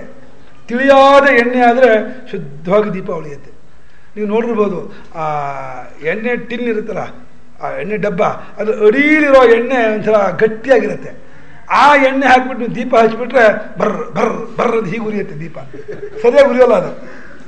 ಯಾಕೆಂದರೆ ಅದರಲ್ಲಿ ಮಿಕ್ಸಿ ಇರುತ್ತೆ, ಬೇರೆ ಬೇರೆ ಪಾಮ ಇಲ್ಲೋ ಅದನ್ನು ನೀರೋ ಇನ್ನೇನೋ ಕಸವೋ ಯಾವುದೋ ಸೇರಿಸ್ಬಿಟ್ಟು ಅವ್ರ ಪಾಪ ವ್ಯಾಪಾರ ದೃಷ್ಟಿಯಿಂದ ಅವರು ಏನೇನೋ ಮಿಕ್ಸ್ ಮಾಡಿ ವ್ಯಾಪಾರ ಮಾಡಿರ್ತಾರೆ. ಅದು ಶುದ್ಧವಾದ ತಿಳಿಯಾದ ಎಣ್ಣೆ ಆದರೆ ಒಳ್ಳೆ ಮೊಗ್ಗಿನಂತೆ ಉರಿತಾ ಇರುತ್ತೆ. ಇದರ ಮಲ್ಲಿಗೆ ಮೊಗ್ಗು ಬಿಳಿ ಆಗ್ಬಿಡುತ್ತಲ್ಲ, ಸಂಪಿಗೆ ದೊಡ್ಡದಾಗ್ಬಿಡುತ್ತೆ, ಸಣ್ಣ ಇರೋದು. ಉದಾಹರಣೆ ತಗೋಬೇಕು, ಏನಾದ್ರು ಒಂದು ಸಣ್ಣಗಿರುವ ಕೆಂಪಾಗಿರುವ ಮೊಗ್ಗು ಯಾವ ರೀತಿ ಒಂದೇ ನಿಂತಂಗಿರುತ್ತೋ ಆ ರೀತಿ ಶುದ್ಧವಾದ ಎಣ್ಣೆಯಲ್ಲಿ ಅದ್ದಿರುವಂತಹ ಬತ್ತಿಗೆ ದೀಪ ಹಚ್ಚಿದ್ರೆ ಒಂದೇ ಸಮಯ ಉರಿತಾ ಇರುತ್ತಂತೆ.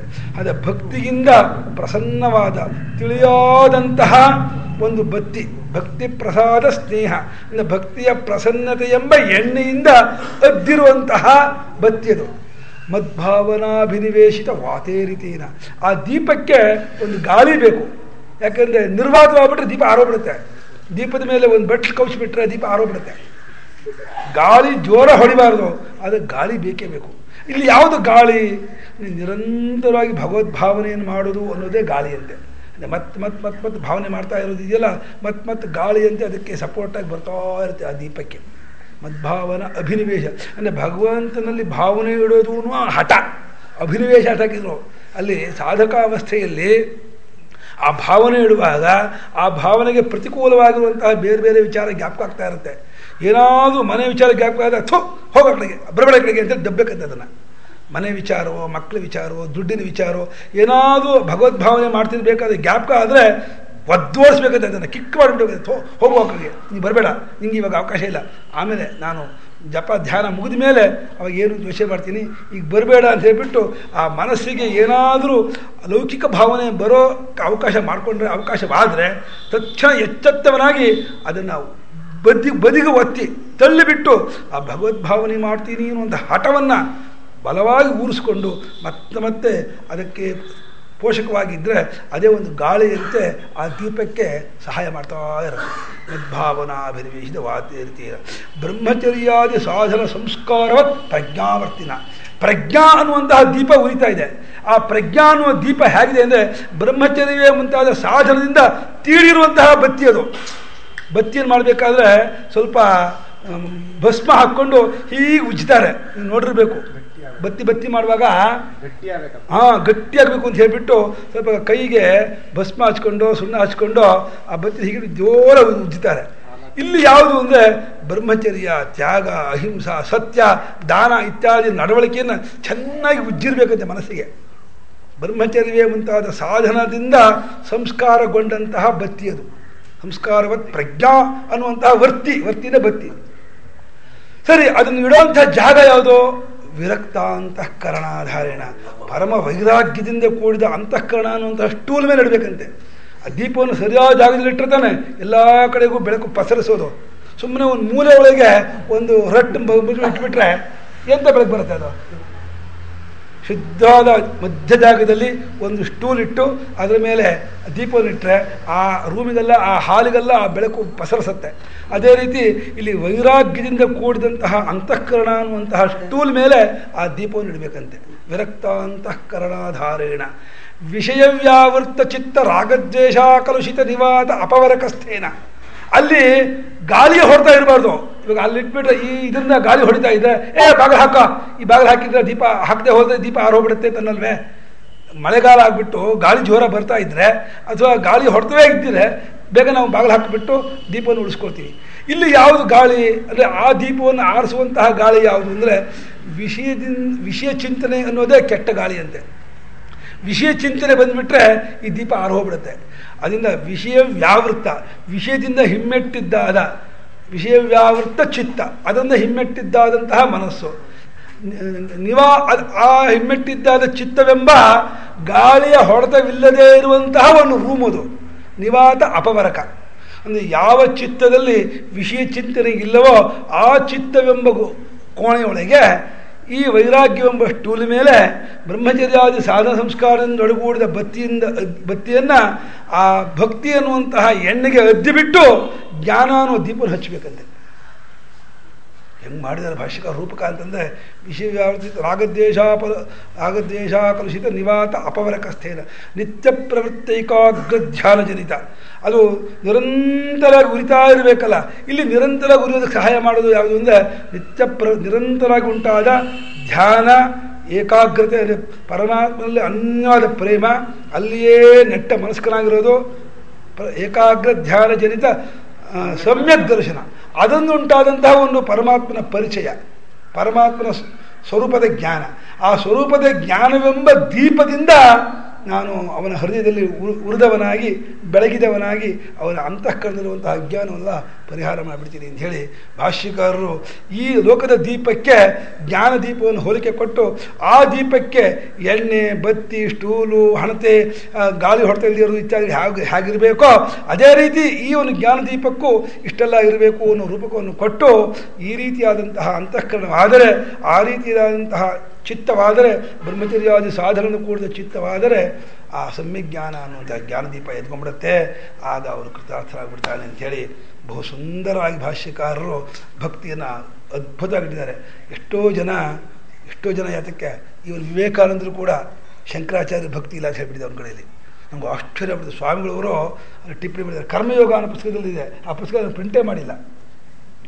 ಸ್ವಾಮಿಗಳವರು ವಿವೇಕಾನಂದರ ಕರ್ಮಯೋಗ, ರಾಜಯೋಗ, ಜ್ಞಾನಯೋಗ, ಭಕ್ತಿಯೋಗ ಅಂತ 4 ಇಂಗ್ಲೀಷಲ್ಲಿ ಪುಸ್ತಕವನ್ನು ಕನ್ನಡಕ್ಕೆ ಅನುವಾದ ಮಾಡಿದ್ದಾರೆ. ಅಲ್ಲಿ ಒಂದು ಕಡೆ ಬರೆಯುವಾಗ ಭಕ್ತಿಯ ವಿಷಯದಲ್ಲಿ ರಾಮಾನುಜನಿಗೆ ಜಾಸ್ತಿ ಭಕ್ತಿ ಶಂಕರಾಚಾರ್ಯರಿಗಿಂತ, ಅವರ ಭಕ್ತಿ ಇನ್ನೂ ಚೆನ್ನಾಗಿದೆ ಅಂತ ಬರೆದುಬಿಟ್ಟಿದ್ದಾರೆ. ಯಾಕಂದರೆ ಶಂಕರಾಚಾರ್ಯರು ಭಕ್ತಿಗೆ ದೃಷ್ಟಾಂತವಾಗಿ ಪ್ರೋಷಿತನಾರ್ಥ ಭರ್ತಾರಂಧ್ಯ ಇತಿ ಭಕ್ತಿ ಕೊಟ್ಟಿದ್ದಾರೆ. ಆದರೆ ರಾಮಾನುಜಾಚಾರ್ಯರು ನಿರಂತರವಾದಂತಹ ಪ್ರೇಮ ಪ್ರವಾಹವನ್ನು ಹರಿಸೋದನ್ನು ಭಕ್ತಿ ಅಂತಂದಿದ್ದಾರೆ. ಇದೇ ಸರಿಯಾಗಿ ಹೊಂದತ್ತೆ ಹೊರತು ಗಂಡನ ದೂರ ಕಳಿಸಿದಂತಹ ಹೆಂಡತಿ ಗಂಡ ಚಿಂತೆ ಮಾಡೋದು ಅನ್ನೋದು ಅದೇ ನಿರಂತರತ್ವ ಇರಲ್ಲ. ಅದು ಭಕ್ತಿಗೆ ಸರಿಯಾದ ದೃಷ್ಟಾಂತ ಅಲ್ಲ ಅಂತ ಹೇಳಿದ್ದಾರೆ. ಆದರೆ ಭಾಷ್ಯಕಾರರೇ ತೈಲಧಾರಾವತ್ ಉಪಾಸನ ನಾಮ ಅನ್ನುವಾಗ ತೈಲಧಾರಾವತ್ ಸಂತತ ಅವಿಚ್ಛಿನ್ನ ಪ್ರತ್ಯಯ ಪ್ರವಾಹಕರಣವನ್ನು ಬರೀತಾರೆ. ಹಾಗಾಗಿ ಭಾಷ್ಯಕಾರರಿಗೆ ಭಕ್ತಿ ವಿಚಾರ ಗೊತ್ತಿಲ್ಲ ಅಂದರೆ ನಮಗೆ ಗೊತ್ತಿಲ್ಲ ಅಂತ ಅರ್ಥವೇ ಹೊರತು ಅವರು ಹೇಗೆ ಜ್ಞಾನೋತ್ತಮರೋ ಹಾಗೆ ಭಾಗವತೋತ್ತಮರೂ ಹೌದು. ಯಾಕೆಂದರೆ ಪರಭಕ್ತರು ಪರಜ್ಞಾನಿಗಳು, ಜ್ಞಾನನಿಷ್ಠೆ ಪರಾಭಕ್ತಿ, ಜ್ಞಾನನಿಷ್ಠೆ ಪರಾಭಕ್ತಿ ಅದು ಎರಡು ಬೇರೆ ಅಲ್ವೇ ಇಲ್ಲ. ಹಾಗಾಗಿ ಪರಿಪೂರ್ಣವಾದ ಭಗವಂತನ ಅನುಭವಿಸಿದವರು ಹೌದು, ಭಗವಂತನ ಪರಿಚಯ ಮಾಡಿಕೊಂಡವರು ಹೌದಾಗಿರೋದ್ರಿಂದ ಅವರಿಗೆ ಭಕ್ತಿ ವಿಚಾರ 100 ಪಟ್ಟಲ್ಲ 1000 ಪಟ್ಟು ಚೆನ್ನಾಗಿ ಗೊತ್ತು ಎಲ್ಲರಿಗಿಂತಲೂ. ಹಾಗಾಗಿ ಮಹಾಭಾಗವತೋತ್ತಮರೂ ಹೌದು. ಅದು ಸ್ವಾಮಿಗಳವರು ಈ ಶ್ರೀಭಾಷ್ಯ ಅಂತ ಒಂದು ರಾಮಾನುಜನ ಗ್ರಂಥ ಇದೆ, ಅದಕ್ಕೆ ಅನುವಾದ ಮಾಡುವಾಗ ಪೀಠಿಕೆಯಲ್ಲಿ ಒಂದು ವಾಕ್ಯ ಬರೆದಿದ್ದಾರೆ. ಶಂಕರಾಚಾರ್ಯರ ನಂತರ ಅಂತ ಹೇಳಿದ್ದಾರೆ. ಶಂಕರಾಚಾರ್ಯರ ನಂತರ ಉಪನಿಷತ್ತಿನಲ್ಲೂ ಕೂಡ ಭಕ್ತಿ ವಿಚಾರ ಇದೆ ಅಂತ ತೋರಿಸಿಕೊಟ್ಟಂತಹ ಒಂದು ಮಾನ್ಯತೆ, ಗೌರವ ರಾಮಾನುಜಾಚಾರ್ಯರಿಗೆ ಸಲ್ಲಬೇಕು ಅಂತ. ಉಪನಿಷತ್ತಿನಲ್ಲಿ ಭಕ್ತಿ ವಿಚಾರ ಇದೆ ಅಂತ ಹೇಳಿದಂತಹ ಮಹನೀಯರು ರಾಮಾನುಜಾಚಾರ್ಯರೇ ಆಗಿದ್ದಾರೆ. ಯಾರ ನಂತರ? ಶಂಕರಾಚಾರ್ಯರ ನಂತರ ಅಂದರು. ಶಂಕರಾಚಾರ್ಯರು ಉಪನಿಷತ್ತಿನಲ್ಲಿ ಭಕ್ತಿ ಇಲ್ಲ ಅಂತ ಅವ್ರು ಹೇಳಿಲ್ಲ. ಶಂಕರಾಚಾರ್ಯರು ಭಕ್ತಿ ಇದೆ ಅಂತಲೇ ಸಿದ್ಧ ಮಾಡಿದ್ದಾರೆ. ಆದರೆ ಶಂಕರಾಚಾರ್ಯ ನಂತರ ಬಂದಂತಹ ವ್ಯಾಖ್ಯಾನಕಾರರು ಭಕ್ತಿಯನ್ನು ಬದಿಗೊತ್ತಿ ಅದು ಕೇವಲ ಅತ್ಯಂತ ಕೆಳಗಿನ ಮಟ್ಟದವರಿಗೆ ಭಕ್ತಿ ಹೇಳಿದ್ದೇ ಹೊರತು ಉತ್ತಮಾಧಿಕಾರಿಗಳಿಗೆ ಜ್ಞಾನವನ್ನೇ ಹೇಳಿರೋದು ಶಂಕರಾಚಾರ್ಯರು ಅಂತ ತಪ್ಪು ಅಭಿಪ್ರಾಯವನ್ನು ಹರಡಿಬಿಟ್ರು. ಆಚಾರ್ಯರು ಭಕ್ತಿಯನ್ನು ಒಪ್ಪಿಯೇ ಇಲ್ಲ ಅನ್ನೋಷ್ಟು ಮಟ್ಟ ತಗೊಂಡ್ಬಿಟ್ರು. ಅದು ಮಧ್ಯಮಾಧಿಕಾರಿಗೆ ಅಂತ ಹೇಳಿಬಿಟ್ರು. ಆದರೆ ಭಾಷ್ಯದಲ್ಲಿ ಹಾಗಿಲ್ಲ. ಭಕ್ತಿಯೂ ಜ್ಞಾನವೂ ಸಮಾನವಾಗಿ ತೆಗೆದುಕೊಂಡು ಹೋಗಿದ್ದಾರೆ. ಆದರೆ ಭಕ್ತಿ ಇರೋದು ಸ್ವಯಂ ಅತ್ಯಂತ ಫಲರೂಪ ಹೌದು, ಸಾಧನ ರೂಪ ಹೌದು, ಎಲ್ಲ ರೂಪ ಹೌದು.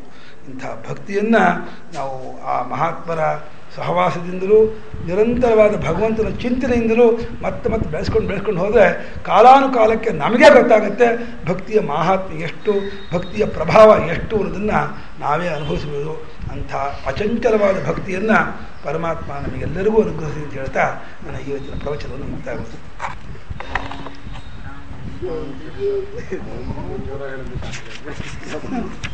Oh.